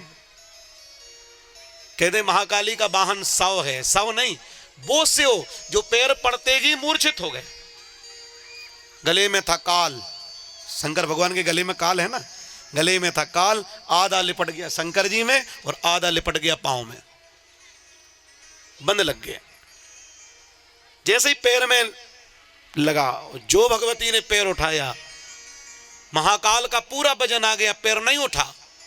जब नहीं उठा और जो नीचे देखा महाकाल शिव नहीं 100 हो गए। ओह करके उच्चारण हुआ और जीव से अमृत की धार गिरना शुरू हो गई। अमृत की धार गिरना शुरू हो गई और वो अमृत की धार जब शंकर भगवान के मुख में गई, शंकर भगवान जीवित हो गए, वापिस प्राण शरीर में आ गए। क्रिया ये है, लीला ये है, लिखा कुछ का कुछ है, वो अलग विषय है, लिखने वाले जो है। पर मैंने जो ध्यान में धारणा में जो पाया है, हकीकत ये है कि शंकर भगवान के हृदय पर जब लात पड़ी, इतना तेज वजन था भगवती का कि शंकर जी के भी प्राण शरीर से निकल गए। उनको वापस लाने के लिए, क्योंकि भगवती महाकाली की जिह्वा में अमृत है, ये देवी भागवत में ये लिखा है, महाकाली की जीव में अमृत है। और वो अमृत जीव से जैसे ही गिरा या गिराया गया, वो जैसे ही जाके शंकर जी के मुख में गया, जी जागृत हो गए। देवताओं ने स्तुति करना शुरू कर दी। या देवी सर्वभूतेषु शक्ति रूपेण संस्थिता नमस्तस्यै नमस्तस्यै नमस्तस्यै नमो नमः। और महाकाल को पैर के नीचे जिसने दबा दिया, उनका नाम हो गया महाकाली। बोलो महाकाली मैया की जय। काले रंग से काली नहीं, काले रंग से काली नहीं। लोग कहते काली हैं तो काली नहीं।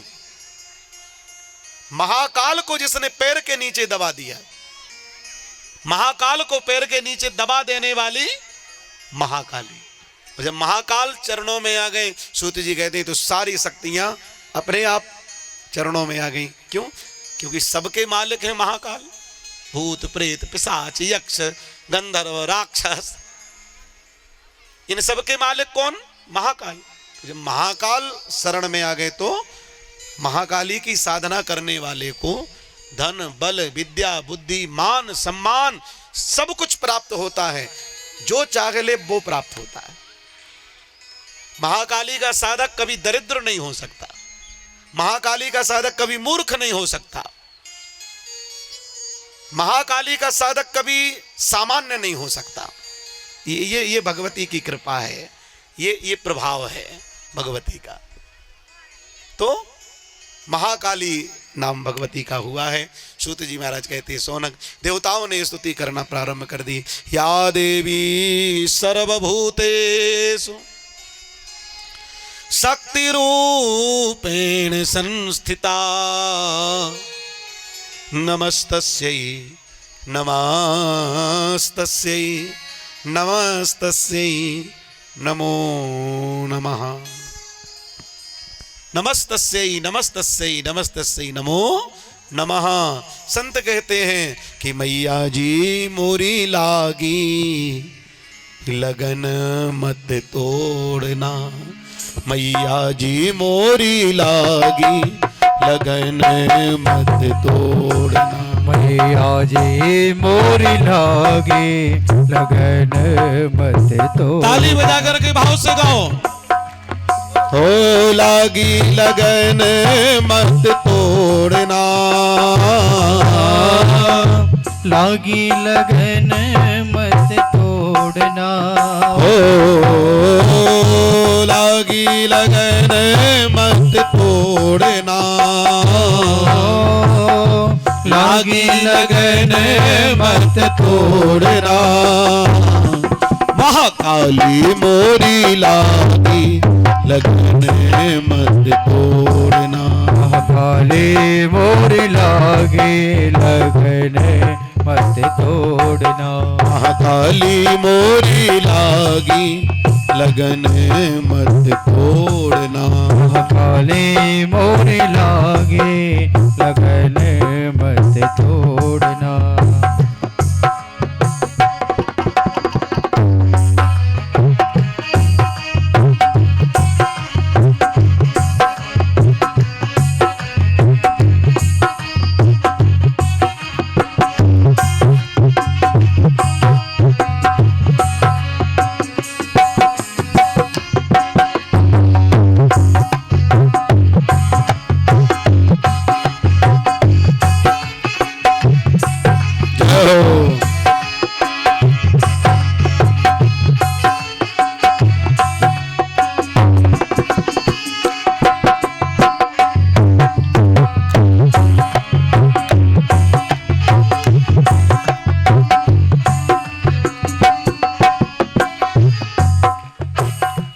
खेती बुवाई मैंने तेरे नाम की। खेती बुवाई मैंने तेरे नाम की। खेती बुवाई मैंने तेरे नाम की। खेती बुवाई मैंने तेरे नाम की। खेती बुवाई मैंने तेरे नाम की। खेती बुवाई मैंने तेरे नाम की। जोत जलाई मैंने तेरे नाम की। ज्योति जलाई मैंने तेरे नाम की। मेरे भरोसे मत छोड़ना। मेरे भरोसे मत छोड़ना। महाकाली मोरी लागी लगन मत तोड़ना। काले मोर लागे लगन मत छोड़ना।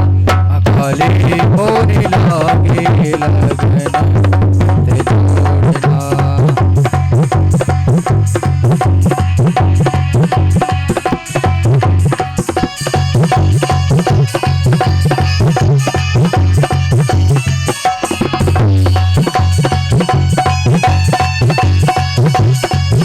जय हो।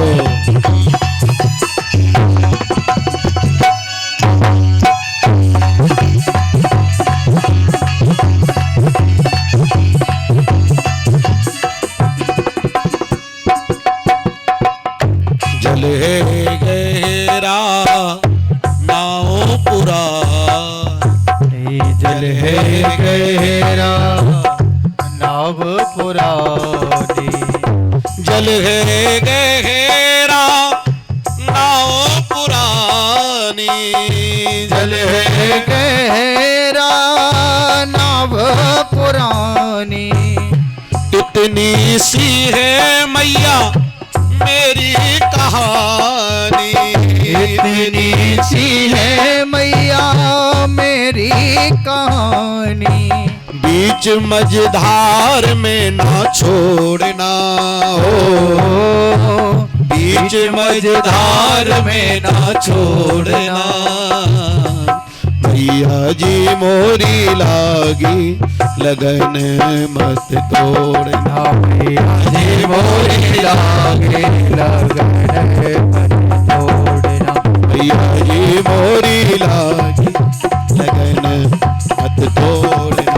मैया जी मोरी लागे लगन मत तोड़ना।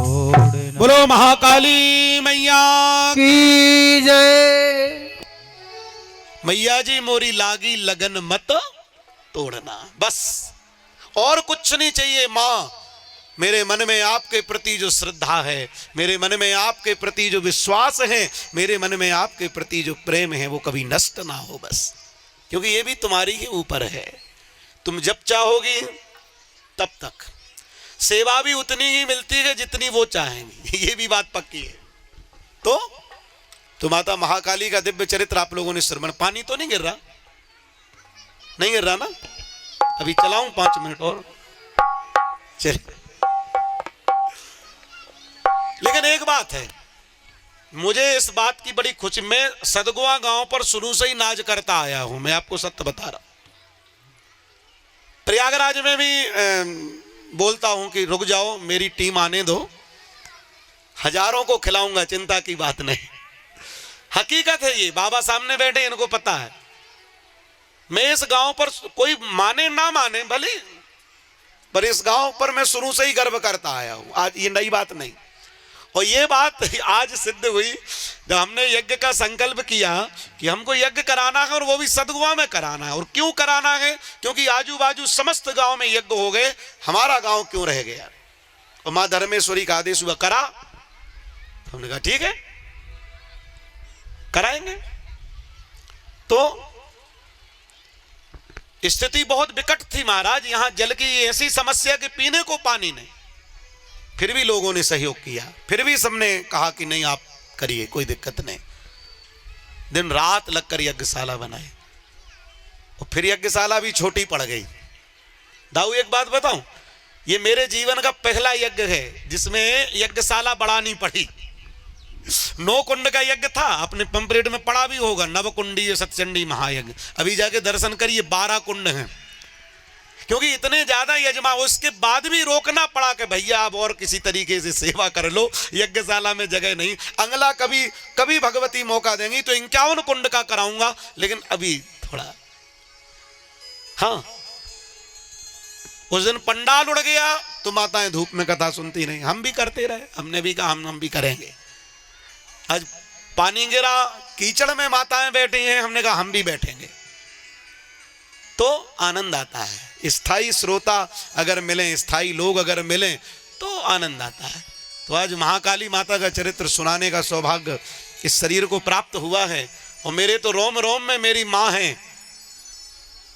कोई कह रहा था महाराज जी हमें आपसे अकेले में मिलना कुछ समस्या है। मैंने कहा मैं अकेले किसी से मिलता ही नहीं हूं, क्योंकि मैं अकेला कभी रहता ही नहीं हूं। मेरी माँ 24 घंटे मेरे साथ रहती, तो अकेला कहां से मिल जाऊंगा, है ना।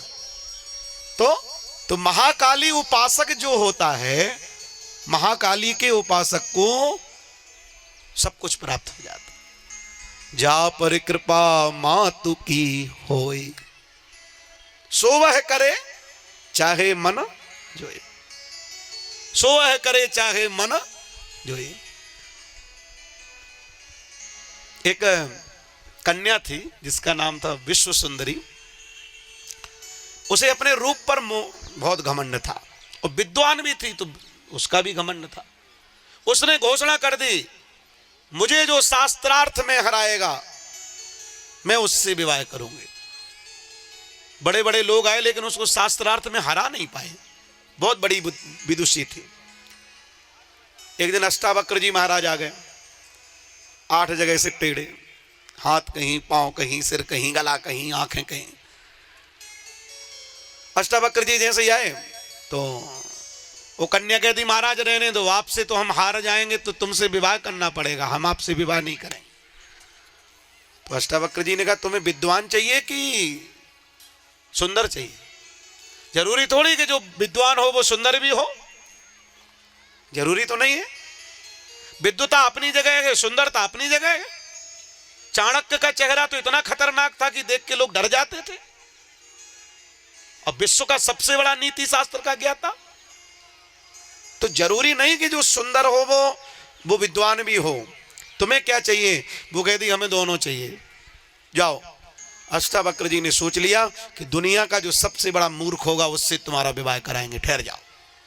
संकल्प लेके चले, मूर्ख ढूंढना शुरू किए, एक से एक मूर्ख मिले, लेकिन एक आदमी ऐसा मिला कि जिस डाल पे बैठा वही काट रहा था। तो अष्टावक्र जी ने कहा कि रे मूर्ख, कितना मूर्ख है, जिस डाल पे बैठा वही काट रहा है। तो बोला ए बाबा, मूर्ख मैं नहीं हूं, मूर्ख दुनिया है। पहले पेड़े पे चढ़ने की मेहनत करता है, फिर डाल काटने की मेहनत करता है, और फिर उतरने की भी मेहनत करता है। कितना बड़ा मूर्ख है। मैं एक मेहनत बचा रहा हूं, चढ़ने की मेहनत की, डाल काटने की, लेकिन उतरने की नहीं करूंगा, डाल के साथ नीचे जाऊंगा, एक मेहनत कम हो जाएगी। अष्टावक्र जी समझ गए इससे बड़ा मूर्ख नहीं मिलेगा कहीं, इससे बड़ा मूर्ख कहीं मिलने वाला नहीं है। अष्टावक्र जी बोले नीचे आ, नीचे आ। तो नीचे आ गया। विवाह करोगे? महाराज करना तो चाहते लेकिन कोई करता नहीं है हमसे। बोले हम कराएंगे। करोगे? बिल्कुल करेंगे। तो बोले शर्त यह है कि मौन रहना पड़ेगा, कुछ बोलना नहीं। नहीं बोलेंगे, विवाह होता है तो काहे को बोले, इशारा चाहे जो कर देना, लेकिन बोलना नहीं, तब होगा। वो नहीं बोलेंगे।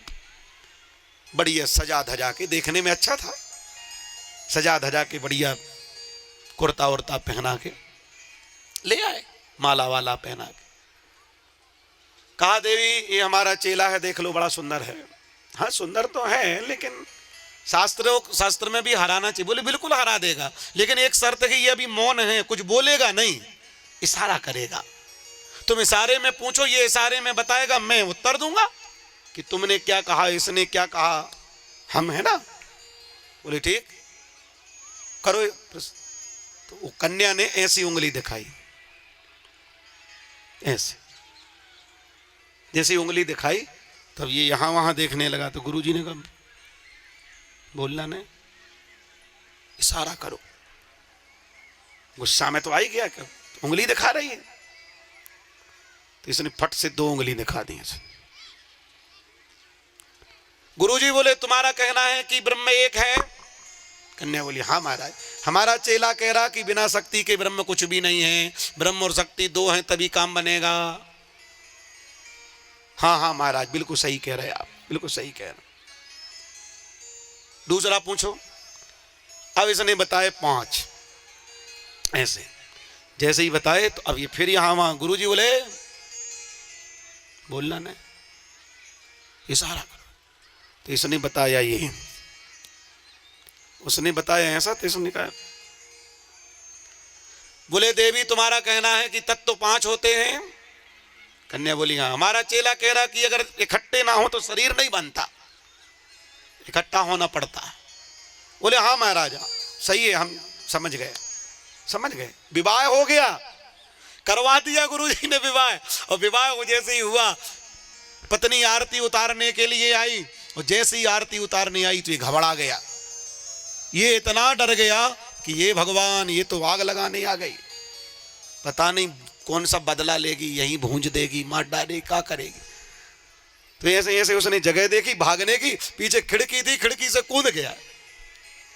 वो तो गोबर का ढेर था तो बच गया, नहीं मर जाता 7 खंड के ऊपर से। और गुरुजी को ढूंढा, और जाके गुरुजी को पलंग से उठा के पटक दिया। मरवाने ले गए थे। कन्या के लक्षण शुरू से खराब थे, हम तो वैसे ही विवाह नहीं करना चाहते, तुमने जबरदस्ती करवाया। गुरुजी बोले हुआ क्या, हुआ क्या? अरे बोले वो आग लगाने आई थी, बताओ उस दिन की लड़ाई का बदला ऐसे लेगी? गुरुजी बोले लड़ाई कब हुई? अरे पहले ही दिन कह रही थी एक आंख फोड़ देंगे, आपने रोक लिया, हमने भी इशारे में कहते हम 2 ही फोड़ देंगे, चुड़ियां पहनी है क्या? गुरुजी बोले हद हो गई, हम ब्रह्म शक्ति पे घटाते रहे, जी कह रहा है आंख फोड़ दे, ये आंख पेड़ा। बोले फिर? अरे गुरुजी आपने देखा नहीं, कह रही थी थापड़ मारेंगे, ऐसे दिखा रही थी, ऐसे थापड़ मारेंगे। तो हमने भी कह दिया हम मुक्का मारेंगे, छोड़ेंगे क्या? गुरुजी ने कहा तेरे से बड़ा मूर्ख कोई नहीं, हम बताओ कहाँ तत्व और शरीर पे घटाते रहे। तो कहने का मतलब ये है कि महाराज बड़ा मूर्ख था वो, 1 नंबर का मूर्ख, उससे बड़ा मूर्ख दूसरा नहीं। तो गुरुजी ने कहा अब जब चेला बन गए हो तो धार करना पड़ेगा। महाकाली मंत्र दे दिया, जाओ इस मंत्र का जाप करो, क्षिप्रा नदी के किनारे चले जाओ मध्य प्रदेश में, और वहां जाकर के महाकाल बाबा का दर्शन करो, हरसिद्धि मैया का दर्शन करो, और जाकर के बैठ जाओ चक्र तीर्थ में, क्रीम मंत्र का जाप करो। चला गया, जाकर के जब उसने क्रीम मंत्र का जाप किया, भगवती मां ने प्रकट होकर के जब उसकी बुद्धि को शुद्ध किया, इतना बड़ा विद्वान हुआ, इतना बड़ा विद्वान हुआ कि आज पूरे देश के बड़े बड़े बच्चे कॉलेज में उसके नाम पर स्टडी कर रहे हैं। उसका नाम हुआ कालिदास, कालिदास। इतना मूर्ख के जिस डाल पे बैठा वो ही काट रहा, इतना बड़ा मूर्ख की पहली रात में पत्नी छोड़ के भागा।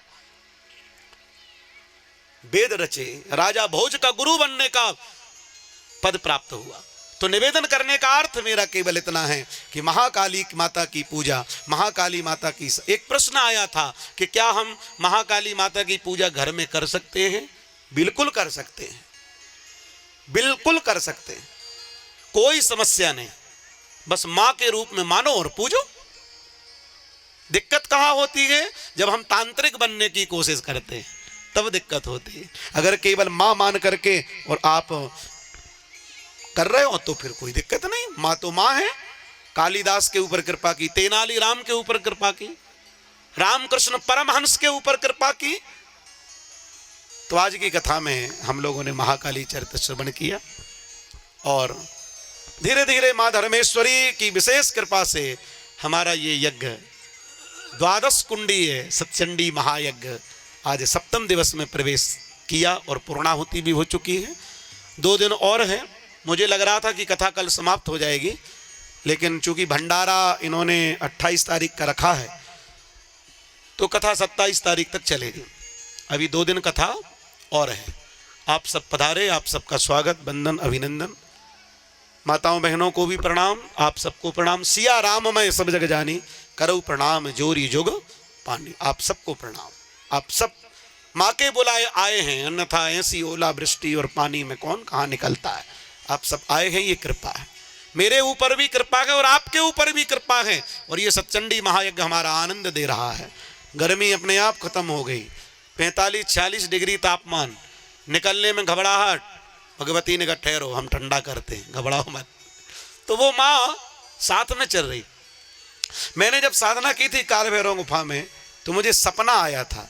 सपने में माँ ने कहा था कि तू जिस चट्टान पे बैठ जाएगा मैं वहाँ पेड़ खड़ा कर दूंगी कि तेरे को छाया हो जाए, तुझे धूप ना लगे। इतना प्रेम उस माँ का है। वो माँ कहीं भी आप चले जाओ तो जो चट्टान में पेड़ खड़ा करने की बात करे कि अगर तू चट्टान पे बैठेगा तो मैं पेड़ खड़ा कर दूंगी तुझे छाया करने के लिए। ऐसी माँ को आभार।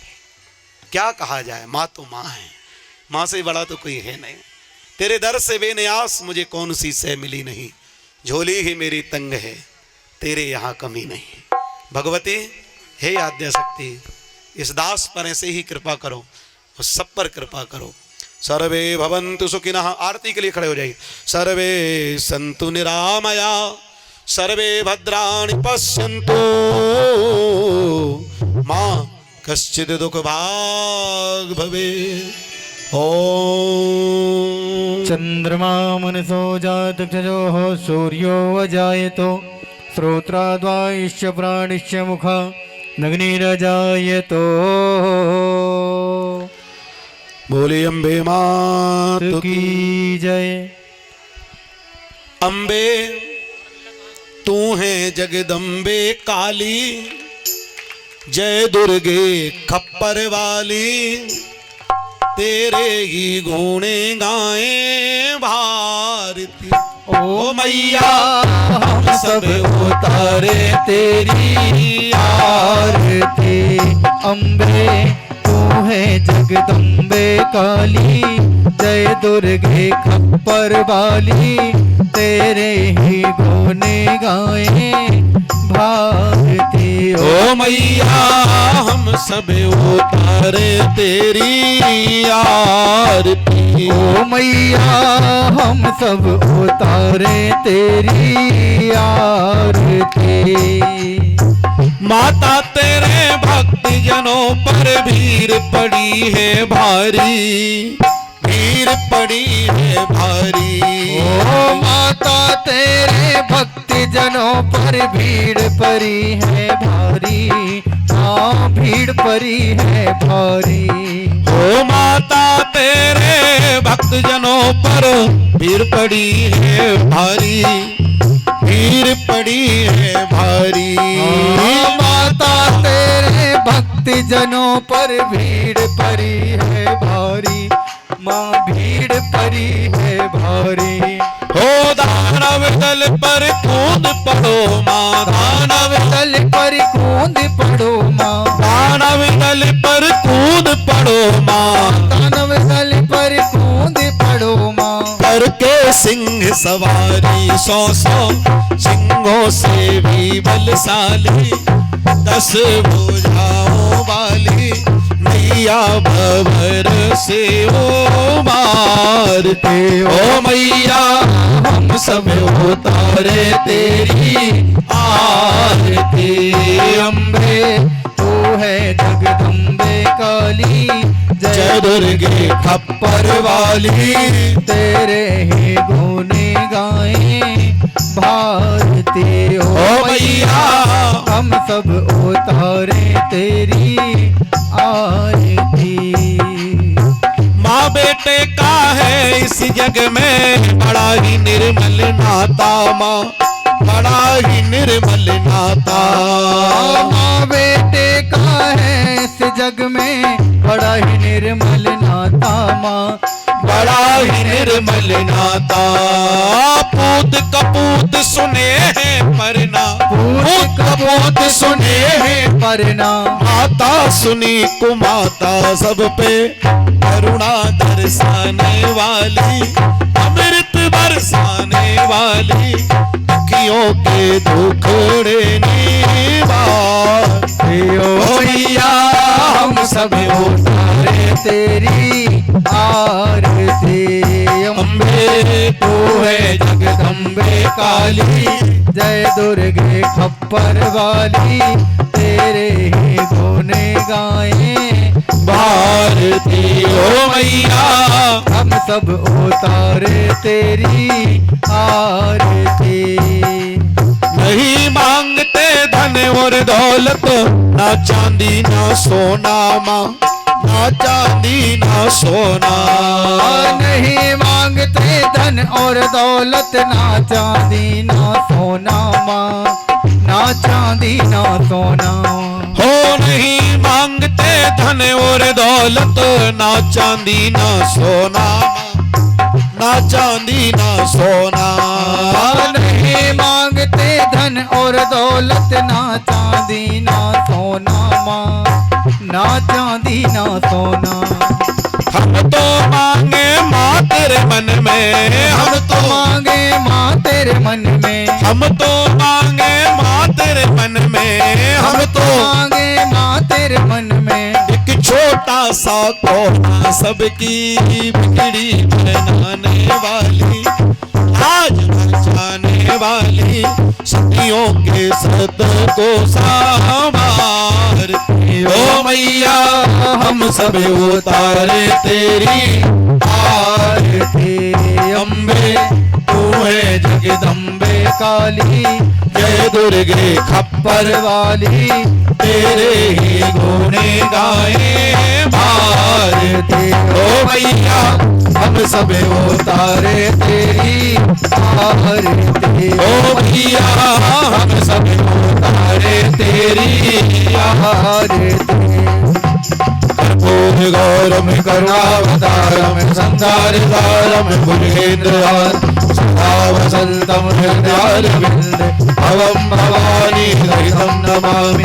त्वमेव माता च पिता त्वमेव, त्वमेव बन्धु च सखा त्वमेव, त्वमेव वेद्याद्रविणं त्वमेव, त्वमेव सर्वं मम देवो देव। हरे राम राम राम हरे हरे हरे कृष्णा कृष्ण कृष्ण हरे हरे हरे राम राम राम हरे हरे हरे कृष्णा कृष्ण कृष्ण हरे हरे हरे राम हरे कृष्ण कृष्ण हरे हरे हरे राम राम राम हरे हरे। हरे कृष्णा कृष्णा कृष्ण हरे हरे। अम्बे तू है जगदम्बे काली, जय दुर्गे खप्पर वाली, तेरे ही धोने गाए भारती। ओ मैया हम सब उतारे तेरी आरती। बोलिए महाकाली मैया की जय, नौ दुर्गे महारानी की जय, 10 महाविद्याओं की की, जय, धर्मेश्वरी धाम की जय, शतचंडी महायज्ञ की, जय हो, मंगला धाम की, जय हो, हनुमान जी महाराज की, जय हो, सिद्ध हनुमान की, जय हो, सिद्ध हनुमान की, जय हो, सिद्ध हनुमान की, जय हो, काल भैरव महाराज की, जय हो, बाबा कीर्ति मुख की, जय हो, बाबा वीरभद्र की, जय हो, स्थान मंडल सर्वदेवी देवताओं की, जय हो, नमः पार्वती पते हर हर महादेव। धर्म की, जय हो, अधर्म का, नाश हो, प्राणियों में सद्भावना हो, विश्व का कल्याण हो, गौ मैया की, जय हो, सनातन धर्म की, जय हो, भारत भूमि की, जय हो, श्री राम जन्मभूमि की, जय हो, श्री कृष्ण जन्मभूमि की, जय हो, काशी विश्वनाथ की, जय हो, बस्ती नगरी की, जय हो, जय जय श्री श्री राधे, जय श्री जय राधे, जय जय श्री राधे। बोलो गोवर्धन नाथ की जय। सब लोग अपने अपने स्थान पर बैठ जाएं और ठीक 10 मिनट के बाद सर्व बाधा निवारक महाकाली साधना दरबार का चौथा दिवस प्रारंभ होगा। जो लोग आते रहे हैं वो आज भी आए और 4 दिन की जो जिनकी तपस्या आज पूरी हो रही है तो निश्चित रूप से सिद्धि की प्राप्ति होगी। बस शिविर जो है वो आज तक ही है, इसके बाद साधना दरबार बंद हो जाएगा। कथा भी 2 दिन और है। बस हमारा ये यज्ञ धीरे धीरे आनंद से आगे बढ़ रहा है। माता रानी इसी प्रकार कृपा बनाए रखे। जय माँ काली, जय सिद्ध बाबा, जय सिद्ध हनुमान, जय धर्मेश्वरी, जय सावरिया सरकार। ओ दरबार तेरा दरबारों में कुछ ऐसी अहमियत रखता है, उसको वैसा मिल जाता है जो जैसी नीयत रखता है। मेरा आपकी कृपा से हो, मेरा आपकी कृपा से सब काम हो रहा है। मेरा आपकी कृपा से सब काम हो रहा